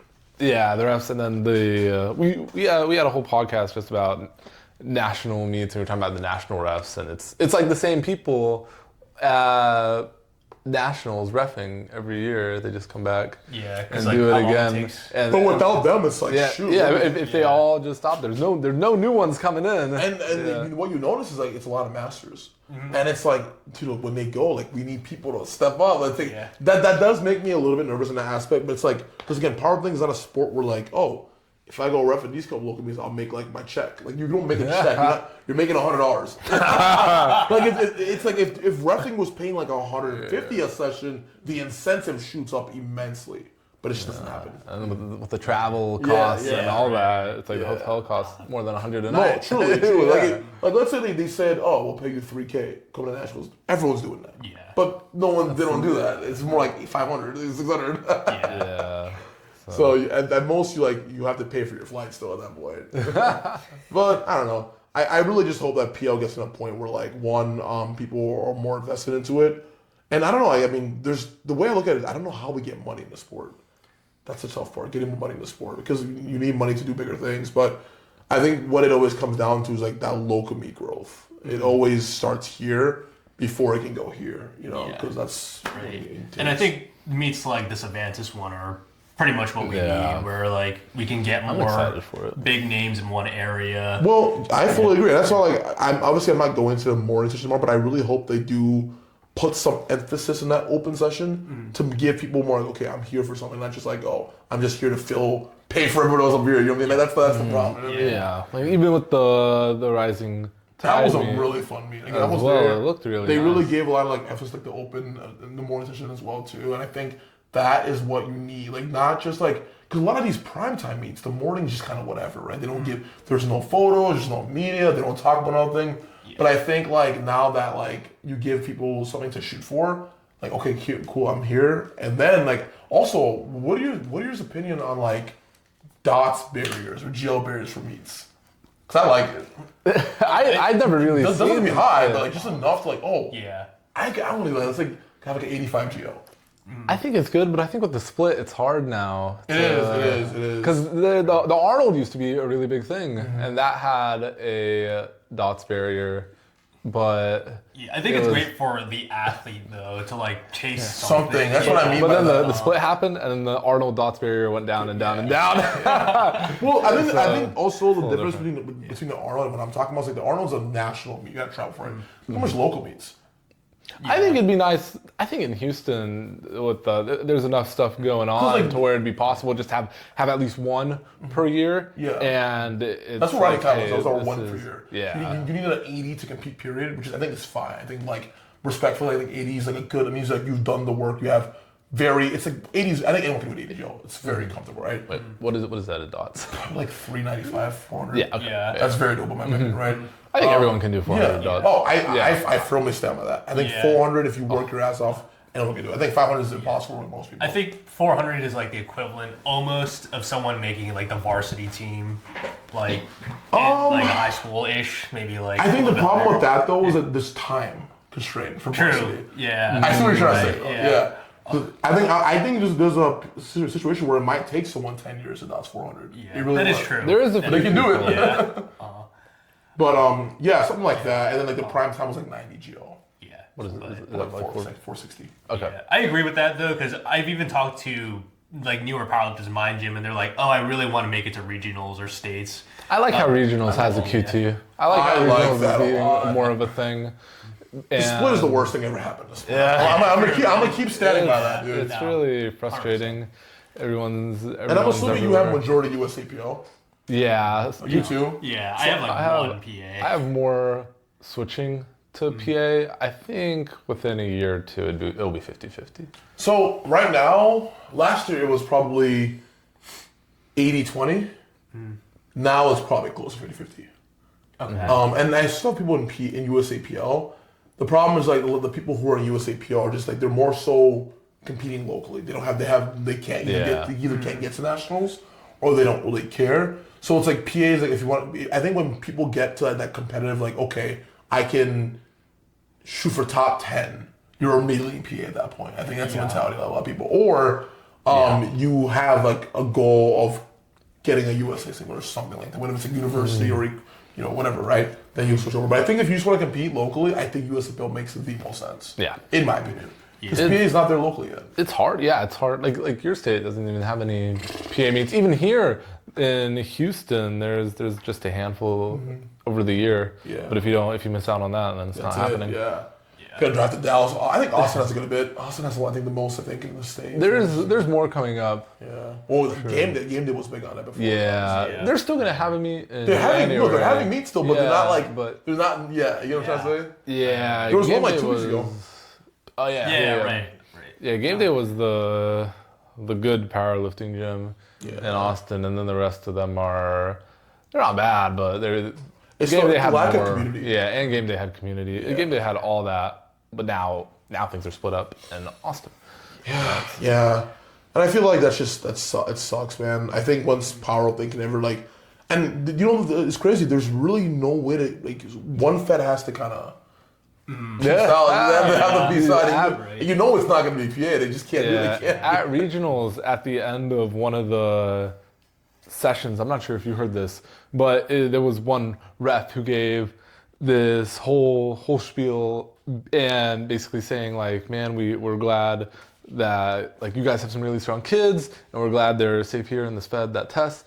And it was a really good speech, but the whole point of the speech was basically like trying to, hey, parents, make sure your kids stay in USAPL. And they eventually they're probably eventually going to want to switch. I will give you guys like my very transparent belief of how I view Power American USAPL. I don't care. No one in Obama's Article 14. I don't care. I actually don't. I love USAPL meets. I just can't. I couldn't last year because of Article 14. I'm like, well, at this point, it's like I don't want to get banned because I'm also a competitor. Respect, I'm not competing in US, but I don't want to. I just don't want to. There was no incentive for me there to compete in USAPL because you're a little more competitive. Yeah, in that sense. So I want to compete in PA, but it's like I don't want to Article 14 myself, and I can't do anything, right? So that's the reason why I'm very sneaky with my USAPL appearances. No national meets, no CNATs, but anything local, I'll get my way in there. And just no photos. That's all. Dude, I do want to do this for my lifters. I feel dude, honestly, bro, my lifters who are just working and they're just doing USAPL, we have the biggest meet PR totals. It's just so fun because there's no pressure. It's just fun. It's still good. Yeah, it's just there's a lot of these meets and it's like nationals. Yeah, when you're chasing nationals, everyone's here, everyone's there. Yeah. Can't be everywhere at once. It's tough. That's why it's once Article 14 goes away, that's one hurdle. Then go from there.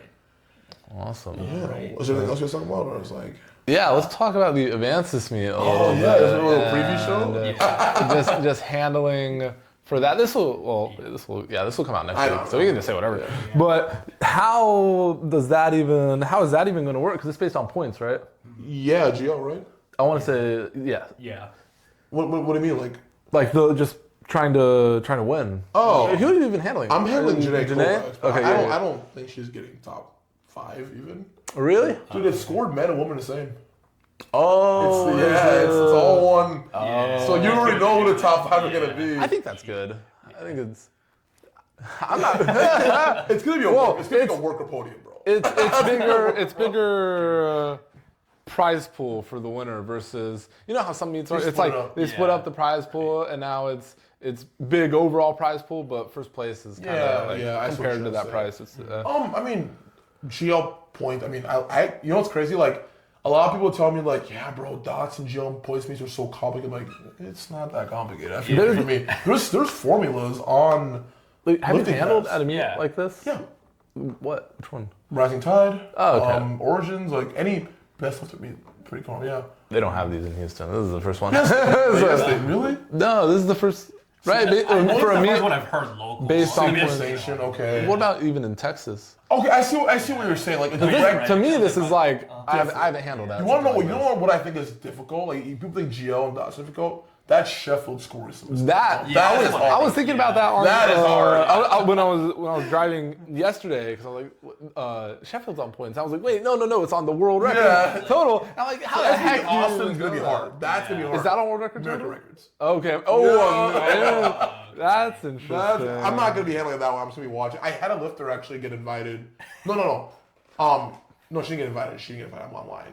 She got invited to NAPF, but the goal was SBD Austin going into nationals. How do you even get invited to SBD? You have to get top 3 in open nets. Oh, okay. Yeah, or like have like the. That's cool. Like she got 5th, but it was like 3 weights high on body weight. Yeah, something like that. Yeah. No, SBD Austin would be a thing that I would hope I get. If I can get one lifter in there a year somehow, I'd be very happy. I like these SBD meets that are happening. Like I personally like. I think I'm more excited for SBD Austin than Advanced Meet, and the only reason is because Advanced is like you kind of just know it's like. I'm saying right now, Advanced is more popular than this. The way I view it, slightly. Like the way they get invites, they weren't really like how do you get an invite, right? SBD Austin, like P. Spence explained it, it's like basically like. You need to get a certain percentage of the American record and podium spots to like, get invited. Yeah. That's all it is. Like, and the storylines for SBD Austin, I think, are a little bit. Yeah. Also, you have to do nationals. Yeah. You can't just get in. You have to do nationals to get prime time. More than just open is open registration, but you have to do nationals. That's it. So this is like I would say this is more like a little fun exhibition meet. SBD Austin is more like where you see all the nationals. Okay, that makes sense. That's why I kind of separate the two. I was wondering what the difference was between the two because I saw the Advances meet was happening and then I saw SBD Austin was happening a month after and I'm like both these kind of the same. Think of SBD Austin like SBD Raleigh was last year. Same exact meet. Yeah, I didn't even know the SBD Rally meet had something like that with SBD Austin. I thought they just invited a bunch of strong people in the area. No, it's the same meet. It's just it'll be SBD. I like how they're doing something else. SBD. I don't know something else next year. SB Chicago. I don't know. they want to just keep moving. It's the same exact meets, same exact score, and the way you get it is the same thing. Just like place in your weight class. Like that's all it is. Okay. Yeah. With the Advances meet, it looks like a lot of fun from a spectator perspective because there's like I've handled out all these meets, but there's only really been 2 where I've just sat back and watched, and one of those was the first meet.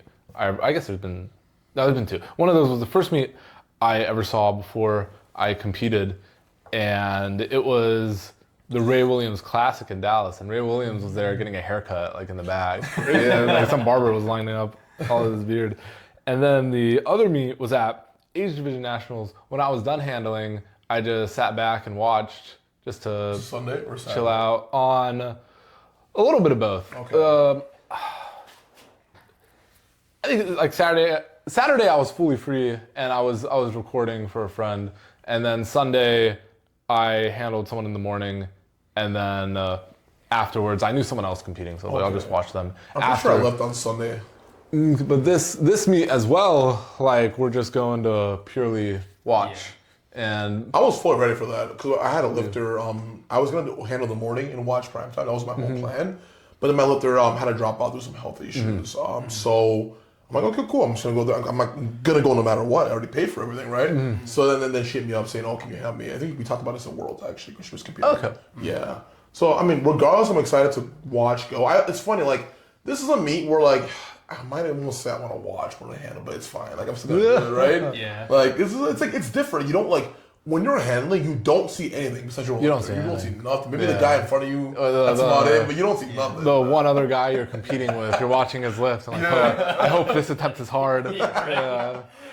Oh man, but it'll be fun regardless. SBD Austin should be pure spectator. I hope I'm like no one hits me up last second. You know what I mean? Like, Well, does SPD Austin even have like a morning thing? yeah, open. Dude. Oh. That's gonna be. See, one thing about SPD Austin is like the morning session is gonna be really good still. A lot of sneaky people, because dude, they're not the way they get you. You have to get into prime time by doing that. So we got people like Jaden Lowe. Yeah. He's doing morning, I think, because he didn't do. He's coming right from USAPL Nats. So you have to do morning. There's no finesse your way to prime time. So it's gonna be. And we have guys like. Do you guys know Caleb Slaughter? I don't know that. He's from Virginia. He's tall, 125. A lot of different people who are like, oh, you guys are like coming up. Like, I have this one athlete who's up there with Byron Ryan, and it sounded like he wanted Bautista? to do. Yeah, it sounded like he wanted to do SPD Austin, but we didn't even know that was going to be a thing. So he's doing the pod meet. Instead. Okay. Yeah, and then there's a little. You guys surprise. didn't do a morning session. Yeah, we thought it was. Just No, so you know what's great though about even SB Dawson? There's still there's percentages, right? So there's a 85% of the American record qualifies you as at the bottom tier. Oh, I think I saw something about that. So it's like it's gonna be a good. It's every aspect of meet's gonna be competitive. It's really fun, and I think that's how I like that kind of meet where like. It's not open. It's not free. You gotta still like be somewhat competitive and do that. And it's like I think first wave was like 95%. Yeah, I saw the waves. Which is cool in my opinion. So the meet when you go to that kind of meet, it's like it's people have been around. It's gonna be kind of fun. That's why I've been trying to say I think SBS will be more of a different kind of meet than advanced meet. That's what I'm trying to say. Yeah. Okay, maybe we'll pull up. I mean, it's a 2-hour drive. Yeah, it's not going far. Yeah, I'm just in a minute. I think I'm gonna be in Texas. And Chicago the most out of any state. Like, I've only handled Minnesota twice this year. Well, it's also there's not as much. I'm gonna be handling in Chicago more than I will. I think it's my third Chicago. Is that a flight for you, or is that? Yeah, I'm driving. I've driven twice and I'm flying once. How far is the drive? 5 hours, 5.5 hours. Okay. It's not too bad. I always go. It's a little much. Yeah, but it's not terrible. Yeah. If the one is a big one I'm doing this summer. I think I have like 7 or 8 lifters doing it. And then my friends got like 10 lifters doing it, and it's gonna be a lot of people. There's one in like January to the 5W meet. Have you guys know about that? Those guys in Chicago, 5W, they're doing a lot at the local level. I didn't even know too much about the Origins meet, but I kept seeing it reposted. And Chicago's becoming the new hub, I think, for PA. Is that where Origins was? Okay. Chicago's becoming the new hub for PA. I was like, that's where national. That's USAPL, but that's but I mean, it's like we have like they don't really have a big like USAPL scene as much anymore in Chicago. They have like Surge. Yeah, that's pretty much it. Right, that I know that do USAPL meets, but like I think Chicago's like the only state that I know that's like fully converted to PA. Yeah. So if I need a PA meet like qualifier, I was like, hey, go Chicago. Yeah, like Wisconsin's like still 50-50. Boston's like probably 80-20 still. The Carolinas are like still 50-50 for PA. Texas is probably like 70-30 for PA. Yeah. California is like 0% PA. A lot of these states, there's never going to be PA. There's a lot of these states. Slowly it'll...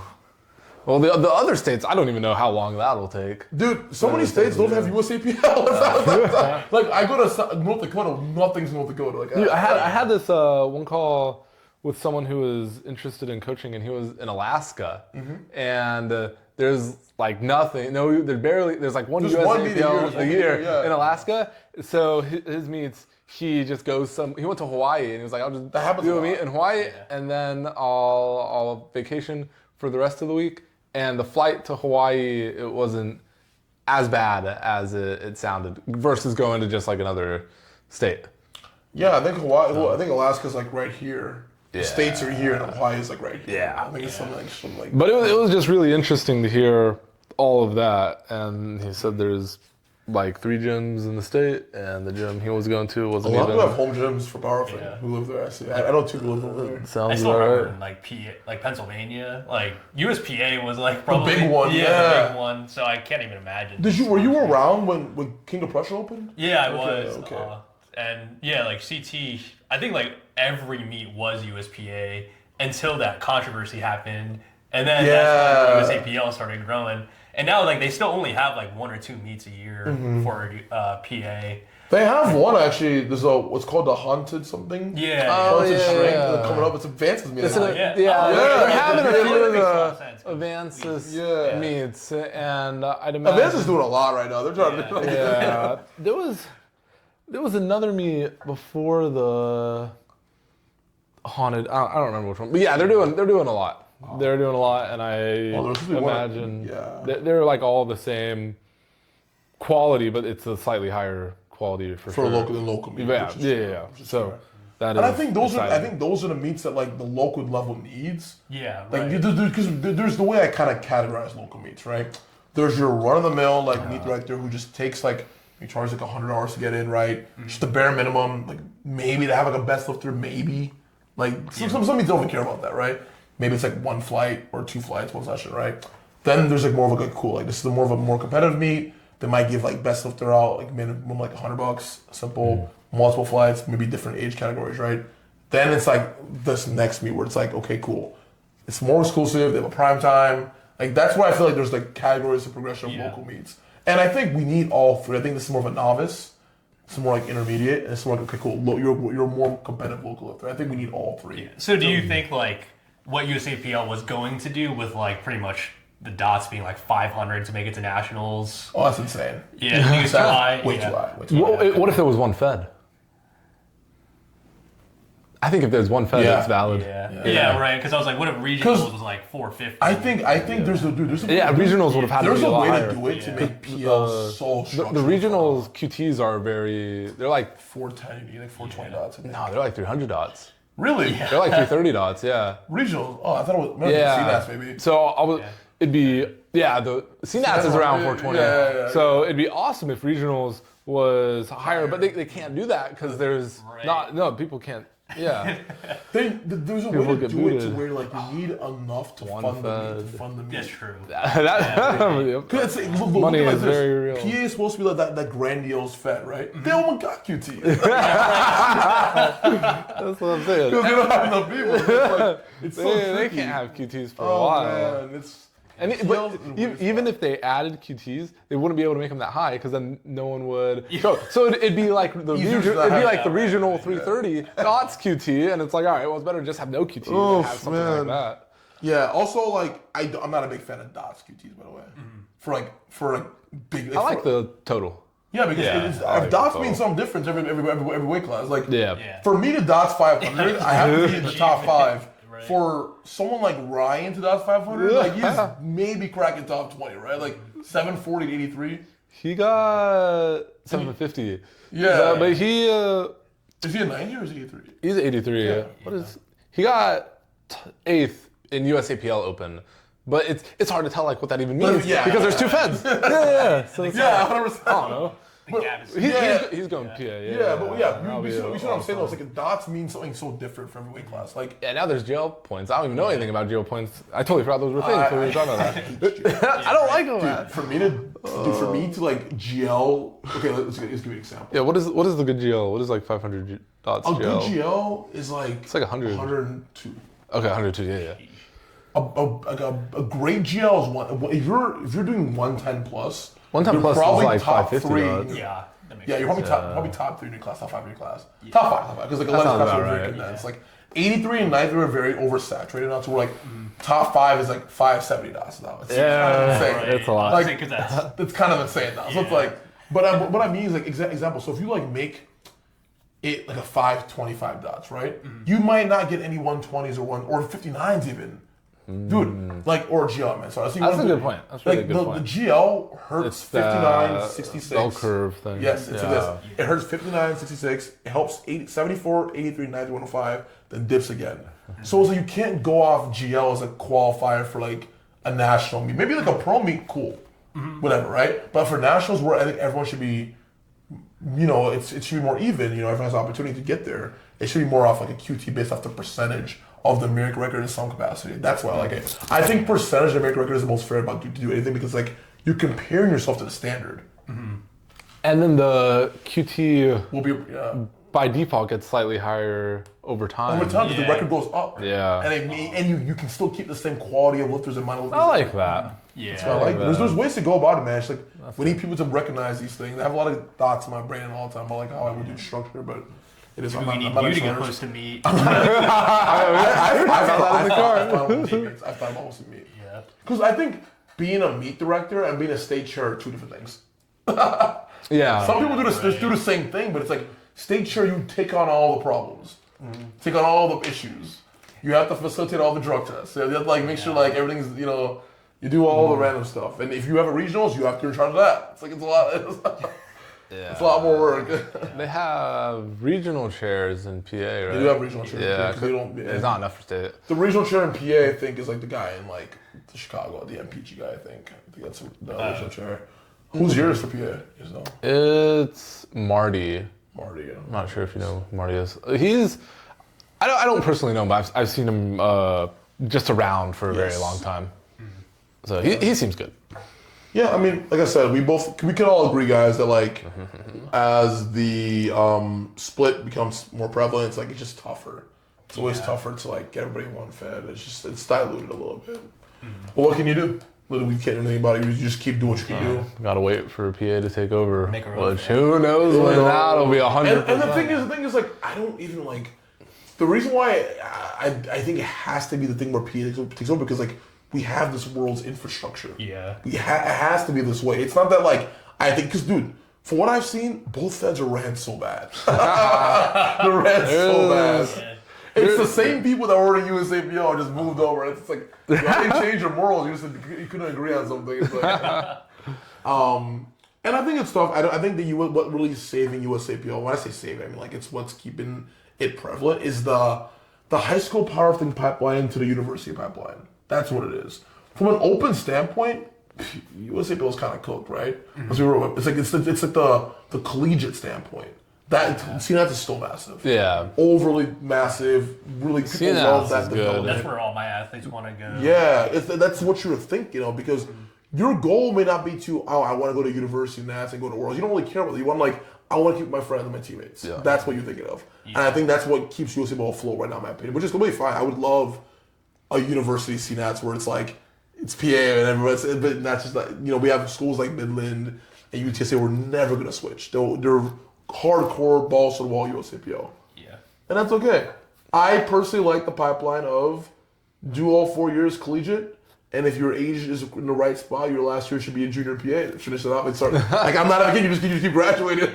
Yeah, that's how it is. Yeah, it makes a lot of sense. Yeah. What else is it? Yeah. I thought I would ramble a lot. No, you're good. You're good. Right. Did you have any more questions? I think that's about it for me. Yeah.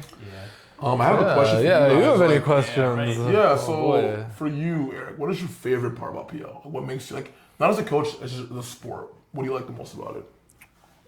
As an athlete or a coach? As an athlete. As an athlete, I like all the little details that don't matter to anyone else except me, and I'm just like, what the heck is this thing going on? I was at compound yesterday. I'm squatting, and I'm like, everything's totally fine. But then there's one sleeve that isn't rolling the whole way, and I'm like, this bar isn't oiled. Oh. And I whip out my oil from my gym bag, of course, and then I'm like, all right, I'm all good now. I'm ready to go. But I really like all these small details, and then of course the basic answer of just getting stronger and all that. When I was new to lifting, I'm 220 pounds now, but I was 150 when I first started. So I was just like super scrawny, and just all of that. And then I started lifting. It was a lot of fun just to get stronger. And then I like the objective measure as well. And it's hard to power lift just purely for fun in a way, because it's like if this number isn't going up, that's part of the goal, the fun as well. Yeah. And it's like, okay, well, if this isn't going up, we need to figure out a way to get it to go up. But I like the objectiveness, and then I like all the really, really small, crazy details.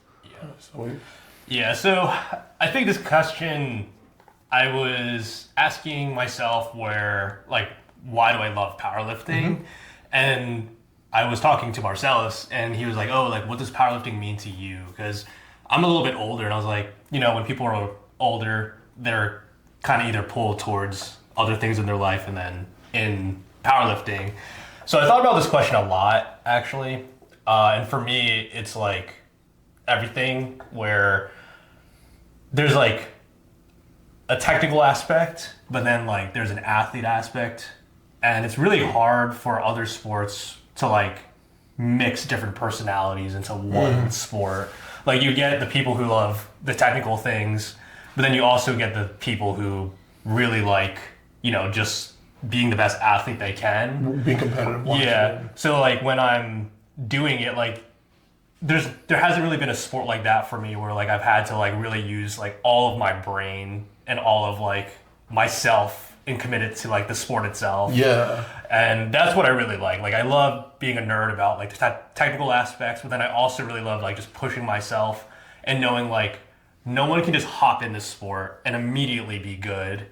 Like in pickleball, like you could like a lot of people can pick it up from like a tennis background and be somewhat competitive. Yeah, so there's no carryover like from like there's like maybe for one lift, but not as a whole. Right. And then, you can always develop your technique and then also just the program aspects, but then also like it takes a lot of hard work in the sport to actually be good. So that's like the thing that I like the most. That's why like I got into lifting too, was just for all of this. So I take it like you played a lot of sports in college, high school? I would say like I played a few. I mostly played like individual type sports like tennis, pickleball, bowling actually. You were a bowler? Yeah, I used to. Best score? Yeah. Wait, sorry? What's your best bowling score? Like 258. Oh, you gotta be my 250. Well, we're just talking about it. We were talking about bowling. I like a bunch of like individual games. Yeah, I'm just right. into it, yeah. And okay, yeah, that's awesome. And how about you? Do you play any sports? I ran track, but I was really bad at it. Yeah. Like I literally just did it to have a sport on my college application. Fair enough. And I was getting second to last at like all of it. Yeah, I never played a single sport ever growing up. So Oh, really? I'm a very competitive person. That's but, interesting. Just given like my situation growing up, I'm an immigrant, so coming here we didn't have a lot of money. We didn't have a lot of like my parents had to really make work, and sports was just really not conducive to like our life moving forward. Like delegating rides, figuring out how to pay for this and that. So it sucked as a kid. I was like, oh, I hate my parents. But growing up, like it wasn't that serious, right? Because I kept the competitive mindset by doing other things, right? Whether it was like gym class, everyone hated me. So I took it too seriously. Well, it's because like a lot of kids like they would just like come and gym class and half-ass it. Because like you got football practice later, right? I don't have that. This is where I go crazy. Playing dodgeball, getting everyone out. Oh man, dodgeball was crazy. I think dodgeball and kickball. Did you have like a competitive outlet though? Were you like a big gamer Yeah. or anything like that? Not like specifically, dude. I'm just competitive in anything I do. Like literally anything I do. I've always been. Were you good academically then? I felt like school didn't promote being super competitive, but I felt like I'm like a pretty good test taker. I hate homework and I hate projects. Does that make sense? Like, like I think tests are more like video game challenge. Yeah. Where I think like projects is where I would always like just not do it because I just like what is the point of this? So like so basically like let's say I'm doing well in a class. Let's say like AP history, right? I'm doing well in AP history. The tests are like worth like 50%, right? Yeah. But then it's like I have to write an essay. I'm like that's where I would not do that, and that's where my grade comes down. So that's what I will say. Holding back in school more so like the projects and like the work versus the tests. That makes any sense. Yeah. But stuff else, pretty competitive. Everything else, just games, anything I pick up. Yeah. If I wasn't good at it, I try to be competitive. Ryan's the exact same way. Really? Well, what was really interesting about Ryan is he, with the local meets, he's like, I still want to get first really badly. And then we did this regional meet a while back, and his deadlift was a bit more hit or miss at the time. And it showed up really well on meet day, and it was like, hey, we might actually be able to hit a deadlift PR this day. And he was like, dude, I want to pull into second. And he's like, I understand it's not going to be a deadlift PR, but he's like, I want second more than all of that. And he's also like, I don't think he games as much anymore, but he was really good at video games. Yeah, funny enough. I think the reason why I had to step away from video games, I felt like I thought about it from the larger view. Is like y'all can tell me this is weird, but I feel like if I gave it all for like one game or a couple of games, right? these games are gone in 10 years. That's Why I believe a in real more like thing. skill-based game. Like I like pickleball, I like foosball, I like pool. With I like powerlifting, these are gonna be here forever. Powerlifting will Time, yeah. always be a The thing. timeless things like, you were number one in Call of Duty Battlefield, right? For like this year. There's a new Battlefield already out. And the game's just changed. It's like that was really good at Black Ops 2, like in 2020. I'm like, I'm going. And then when they made Warzone, I'm like, I don't like this anymore. I'd be like, what's Black Ops? That's not even a thing anymore. Black Ops 4, right? Yeah, there was this one card game, online card game I used to play a lot, and I was more competitive at that, but then it sort of turned, it was like right before I started lifting, it turned into, like I purely only cared about my rank, and nothing else. And then when my rank would go down, I'd be pissed, and I'd just be like, but then it just wasn't fun also because of that as well. Is that what is your favorite aspect of powerlifting? Like, my favorite aspect of powerlifting is kind of like how Ryan is, right? Like literally always wanting to like, if I can do this by just showing up and having fun, what could I do if I just wanted to do better or win, right? Yeah. That aspect. And I think it's really cool to be competitive for a lot of people, but here's the problem, and I want y'all to resonate with this, right? Wanting to win is awesome, but understanding you can't always win and being able to look forward is more important. If you lose and it crushes you and you lose your love for the sport, you're not really competitive. You're obsessive. Big difference. I think being competitive, understanding like losing is okay. Yeah. But it's how do you get back to winning again? It's part of it like, in a way. When people say they're competitive, but they don't ever want to compete. Yeah, they're scared of losing. Yeah, right. Real competitors are not scared to lose. They're scared to not get better. Yeah. That's what it is. That's right. The big. I think that's how I look at it. Like if you're competitive, you're not going to lose. You're trying to get better. I think it's worse to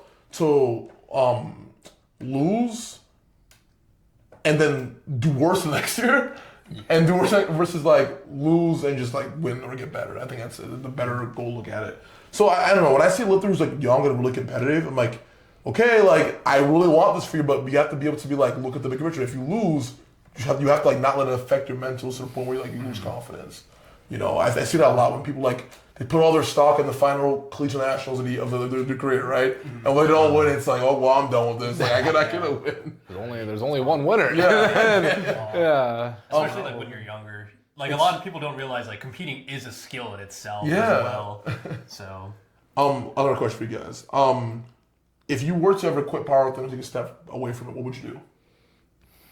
I have thought about that, and I've thought, man, if I were to quit right now, or I've thought, if I were to quit now, what else would I do? So let me just keep doing this. How old are you? I'm 29. Oh, you're older actually. I'm 25.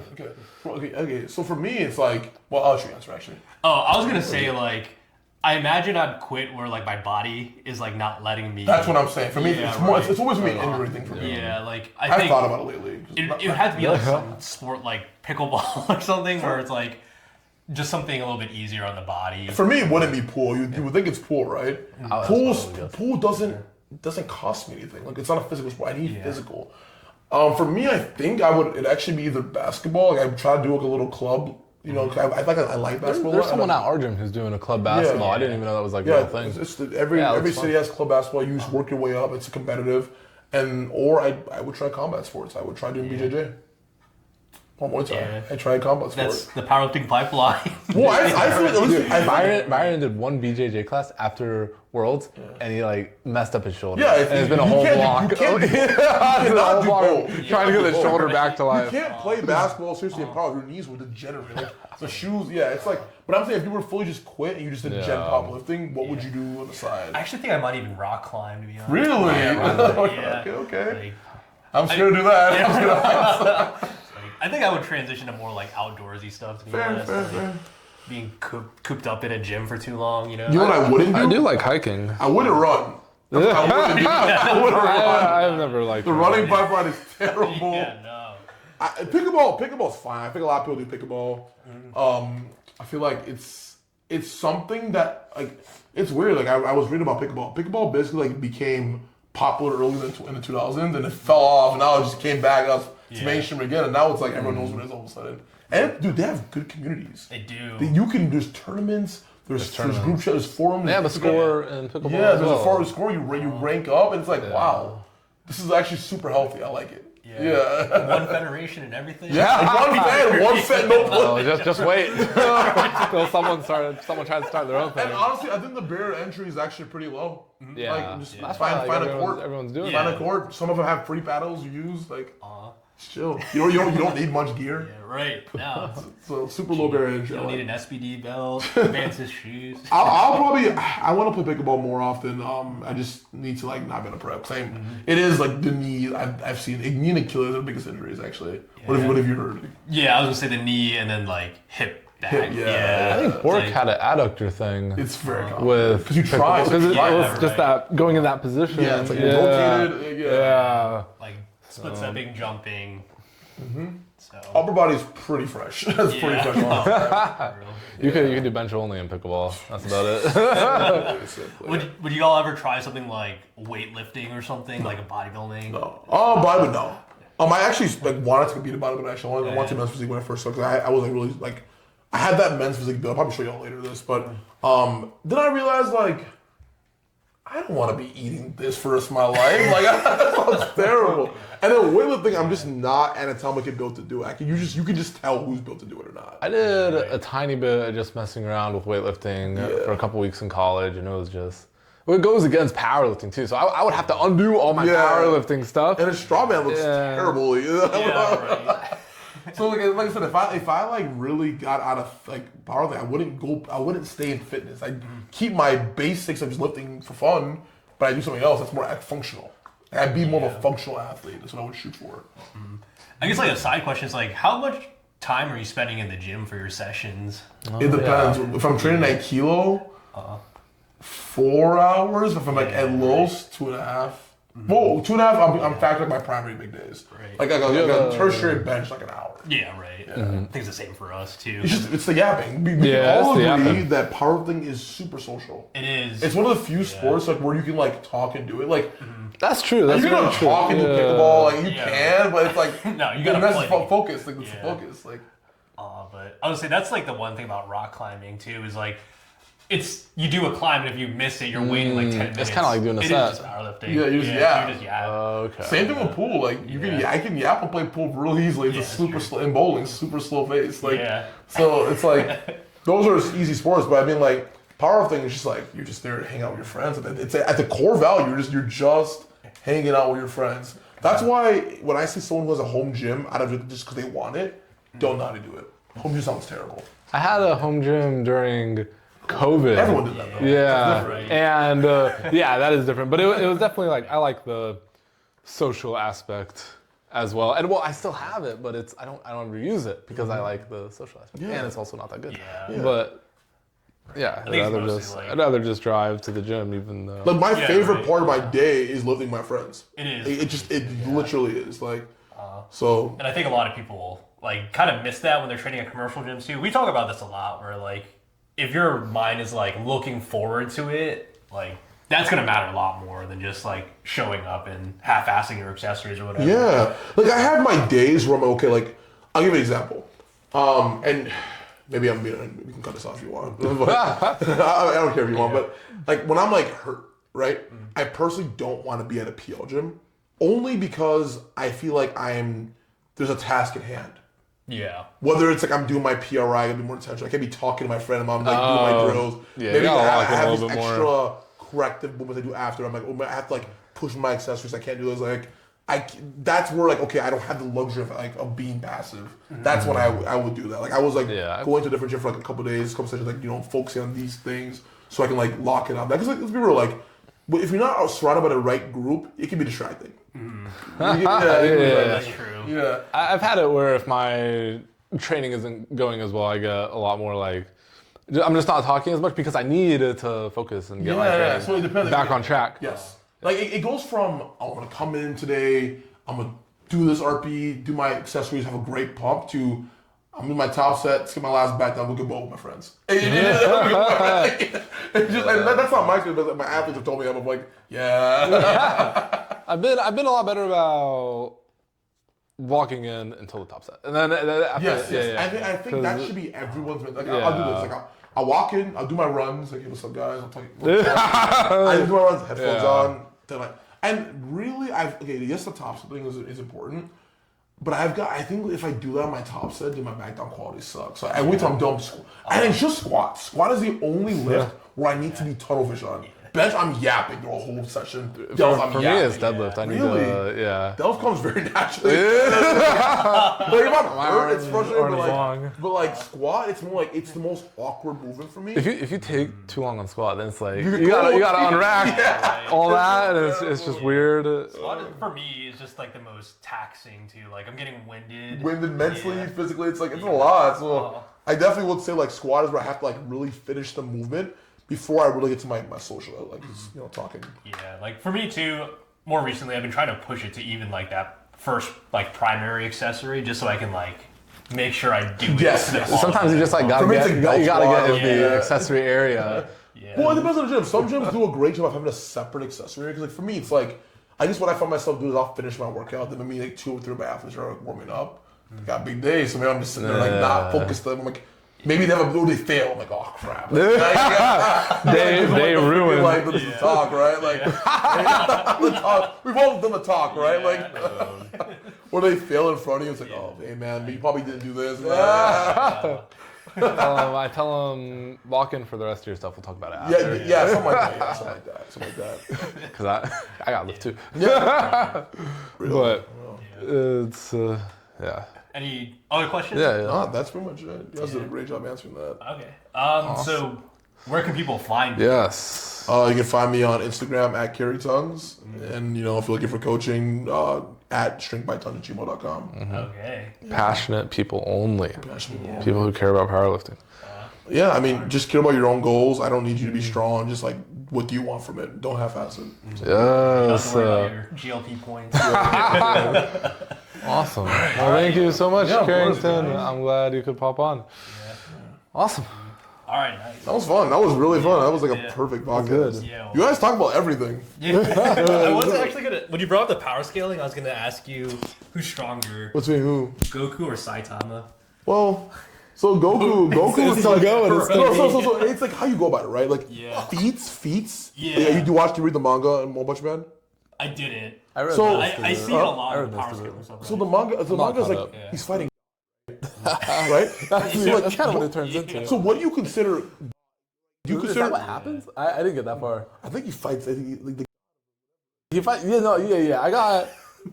I probably got like right up until that. And Yeah. Before I don't read the happened. manga. This is why I see this debate all the time, and it's like based on feats. Like you would assume that like it's Saitama because he's doing like, but it's also like a gag character. He didn't train for it. No. He did the 100 push-ups a day. I think that's the one anime I like to leave in the corner. At least with Goku, there's all the Y'all training. watch One Piece at all? Yeah. Not the Luffy stops Goku. I'm like, what are you talking about, bro? Bro, it's like barely city level. No, it's because. But you read the manga?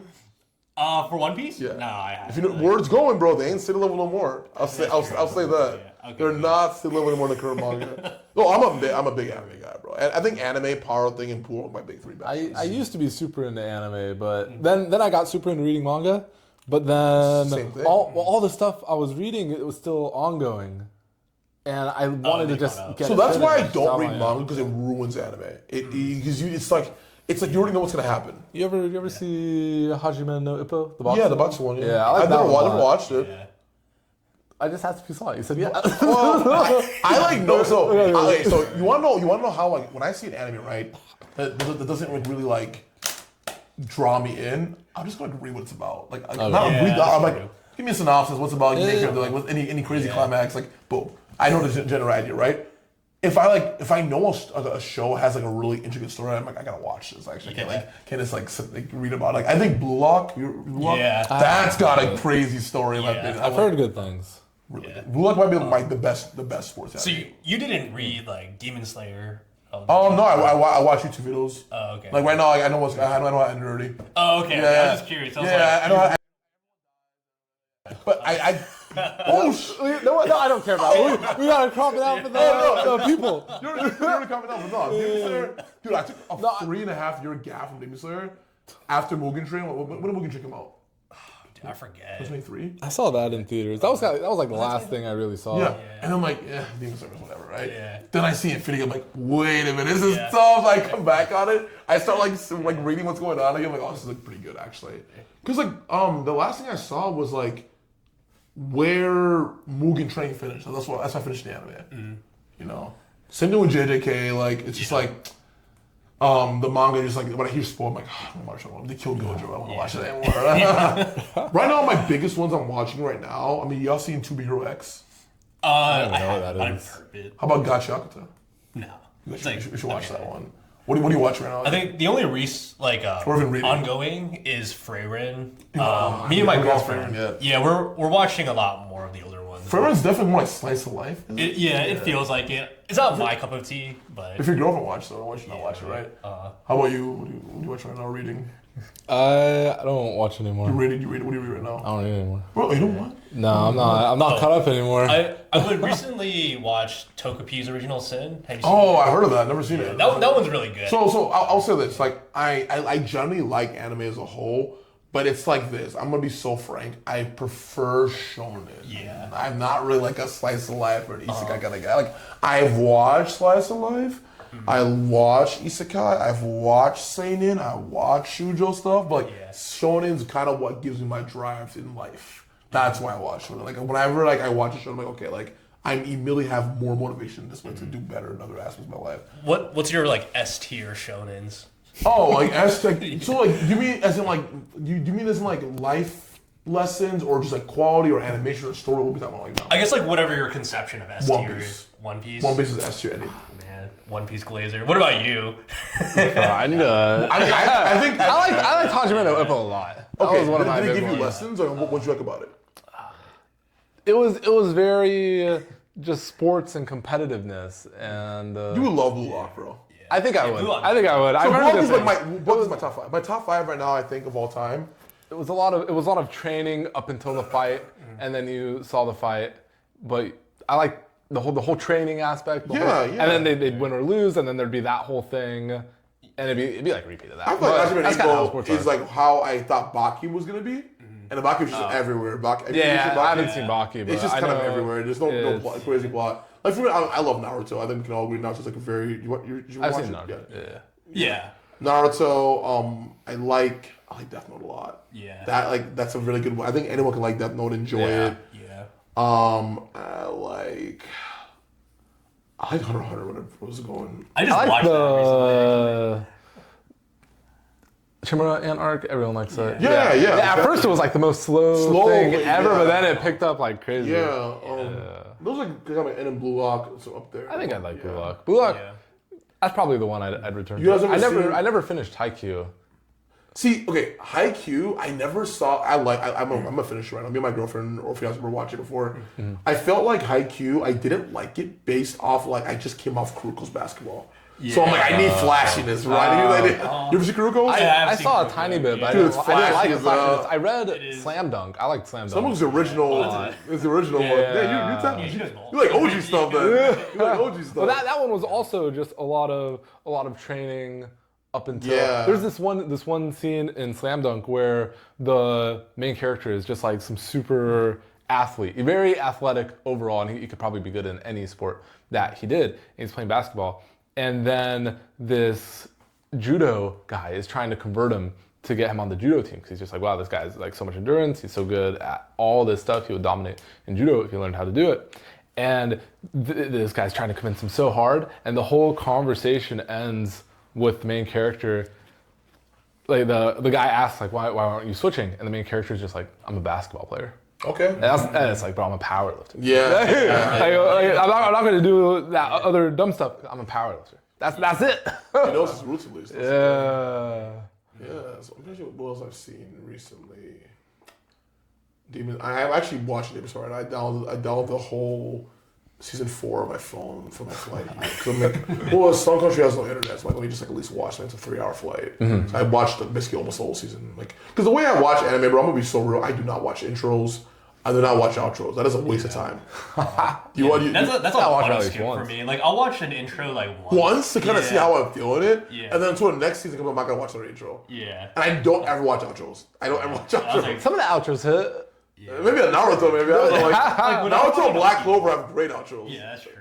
I was like Jujutsu Kaisen's. I love JK outros. I like JK. JK has good intros too. JK is just like JK, like to me, had the potential to be one of the best anime of all time, in my opinion. Like, I was like the power system. I really like it. it got a little confusing. I'm gonna be real. Got a little that's confusing. what the name. Like you gotta like pull out a Domain, like it's all physics and stuff. It's really based on physics, bro. Yeah.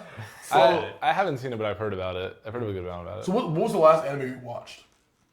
The Demon Slayer movie, Mugen Train. Really? That was 2 years ago. Yeah. Well, I saw Uzumaki, which is some horror thing. I saw it with my girlfriend. She likes a lot of horror. But I read that in the past. So is it more so like you just got busy, or you finally not interested? It was a mix of busy and then I used to watch the subbed all the time. But now, if I want to put it on, I want to like, I just with the sub you gotta lock in. Yeah. Oh, you know what's crazy? Yeah. Maturing is understanding that dub is fine. Yeah. I watch dub more, and so because I can't program and watch it. Exactly. Watching Freerin dubbed right now. It's fine. Like, Yeah. dude, the only thing sub that I want to watch is like if I started a sub. That's it. If I started a dub, like I'm watching Gachi. You guys should watch Gachi Yakuta. It's very good. Gachi Yakuta. It's like a new gen shonen, very good story. I watched it on a dub. I don't care. Same thing with like Togen Anki. It's kind of like based off like Blue Exorcist, kind of like similar, you know. So I watched that and dub. I've seen Blue Exorcist. I like what's New Season came out like last year or this year. That and Fire Force, yeah. New Season and Blue Exorcist came out. Oh, okay. Yeah. So the anime's not done yet. Yeah. How about Mom Psycho? I've seen that. I'm not that's good. I think I only watched like 2 episodes. Mom is funny. It's like One Punch Man. Same. I'd say One Punch Man was like the last thing wait, that I was it's coming out. reading October. actively. Yeah, October's coming back out. Yeah. Do you watch more like regular TV or like live? Yeah. Yeah. Okay. I'm watching Peacemaker right now. Oh, Transition. I watch a little more. So I had a big argument with my fiance. I said, hey, like, babe, most people who watch anime, like, seriously, they don't have time to watch regular TV on Netflix. Like, if not for her, I don't have a Netflix account. All I need is Crunchyroll and Hulu. I don't need Netflix. I don't need Amazon Prime. I don't need HBO. I don't need any of that, right? I watch it because we have a really hard rules in our house. Like, hey, she'll watch anime with me. Like some other shows we'll watch. We watch Haikyuu together. We watch Blue Lock together. Naruto, Boruto, right? But I have to watch shows with her. So we watch like The Boys, Gen V. Yeah. We watch Love is Blind, like little like love shows like that. The Flash. We watch like new stuff, right? Well, superhero stuff. Yeah. Well, we both like the same genre, but she likes more her drama stuff. Like she watches like You or something like that. Is it because You? I know what you're talking about. I haven't seen it. Yeah, all that stuff like that. That's for you, and I watch my mainstream stuff over here that I watch. Like, and we'll be in the middle when I like hang out. Yeah. Okay. So I think we've watched what's it called? Breaking Bad. We watched Prison Break. I like the good stuff like that. So we watch that stuff together, and that has like a good plot, so I can enjoy it. But I feel like I can't force myself to watch something else if I don't like it. We watch is it White Lotus? Yeah, I've heard of that. 2 seasons. I think. Yeah, we're watching that right now. Okay. Yeah. Problem is that there's so much to watch. We pause with a lot of breaks. We- Our yeah, Netflix we're has like a little pausing. loading bar a lot. Like stuff. you know, like we watch Squid Game. We love that. It was great. Squid Game was good. You know, so I think the first season was better than the second season. That's just me. There was this one anime called Kaiji, and it inspired Squid Game. So I watched Kaiji and I read Kaiji, and it was a gambling anime, and I loved it. And then I saw season 1 of Squid Game, and I'm like, this is the same thing as Kaiji. I don't care to watch it anymore. I thought you were gonna say Kaiji number 8. No, it's different. Yeah, it's good. It's a different I was thing. like, wait, he's watching recent anime, but No, but it's the whole concept of they go in Kaiji, they go on a boat, and it's a bunch of people in debt. They go on a boat, and then they try and win big, and it's kind of like the same thing. Does your life get like at risk if you lose? Yeah. That dude, Squid Game Kaiji's always good. had me like this. It always had me like on the edge of my like, what's gonna happen next? And I was like, yeah. and I think they were gonna make a season 3, right? It's not done yet because like they. Oh, did you watch it? I've heard about it. Did you watch it? Yeah. Yeah. Season 2? Bro, he's most fun at everything. Like, a lot of the major shows I watch. Yeah, because they have a lot of hype on them. 2 average Marcellus athletes. Can I be real?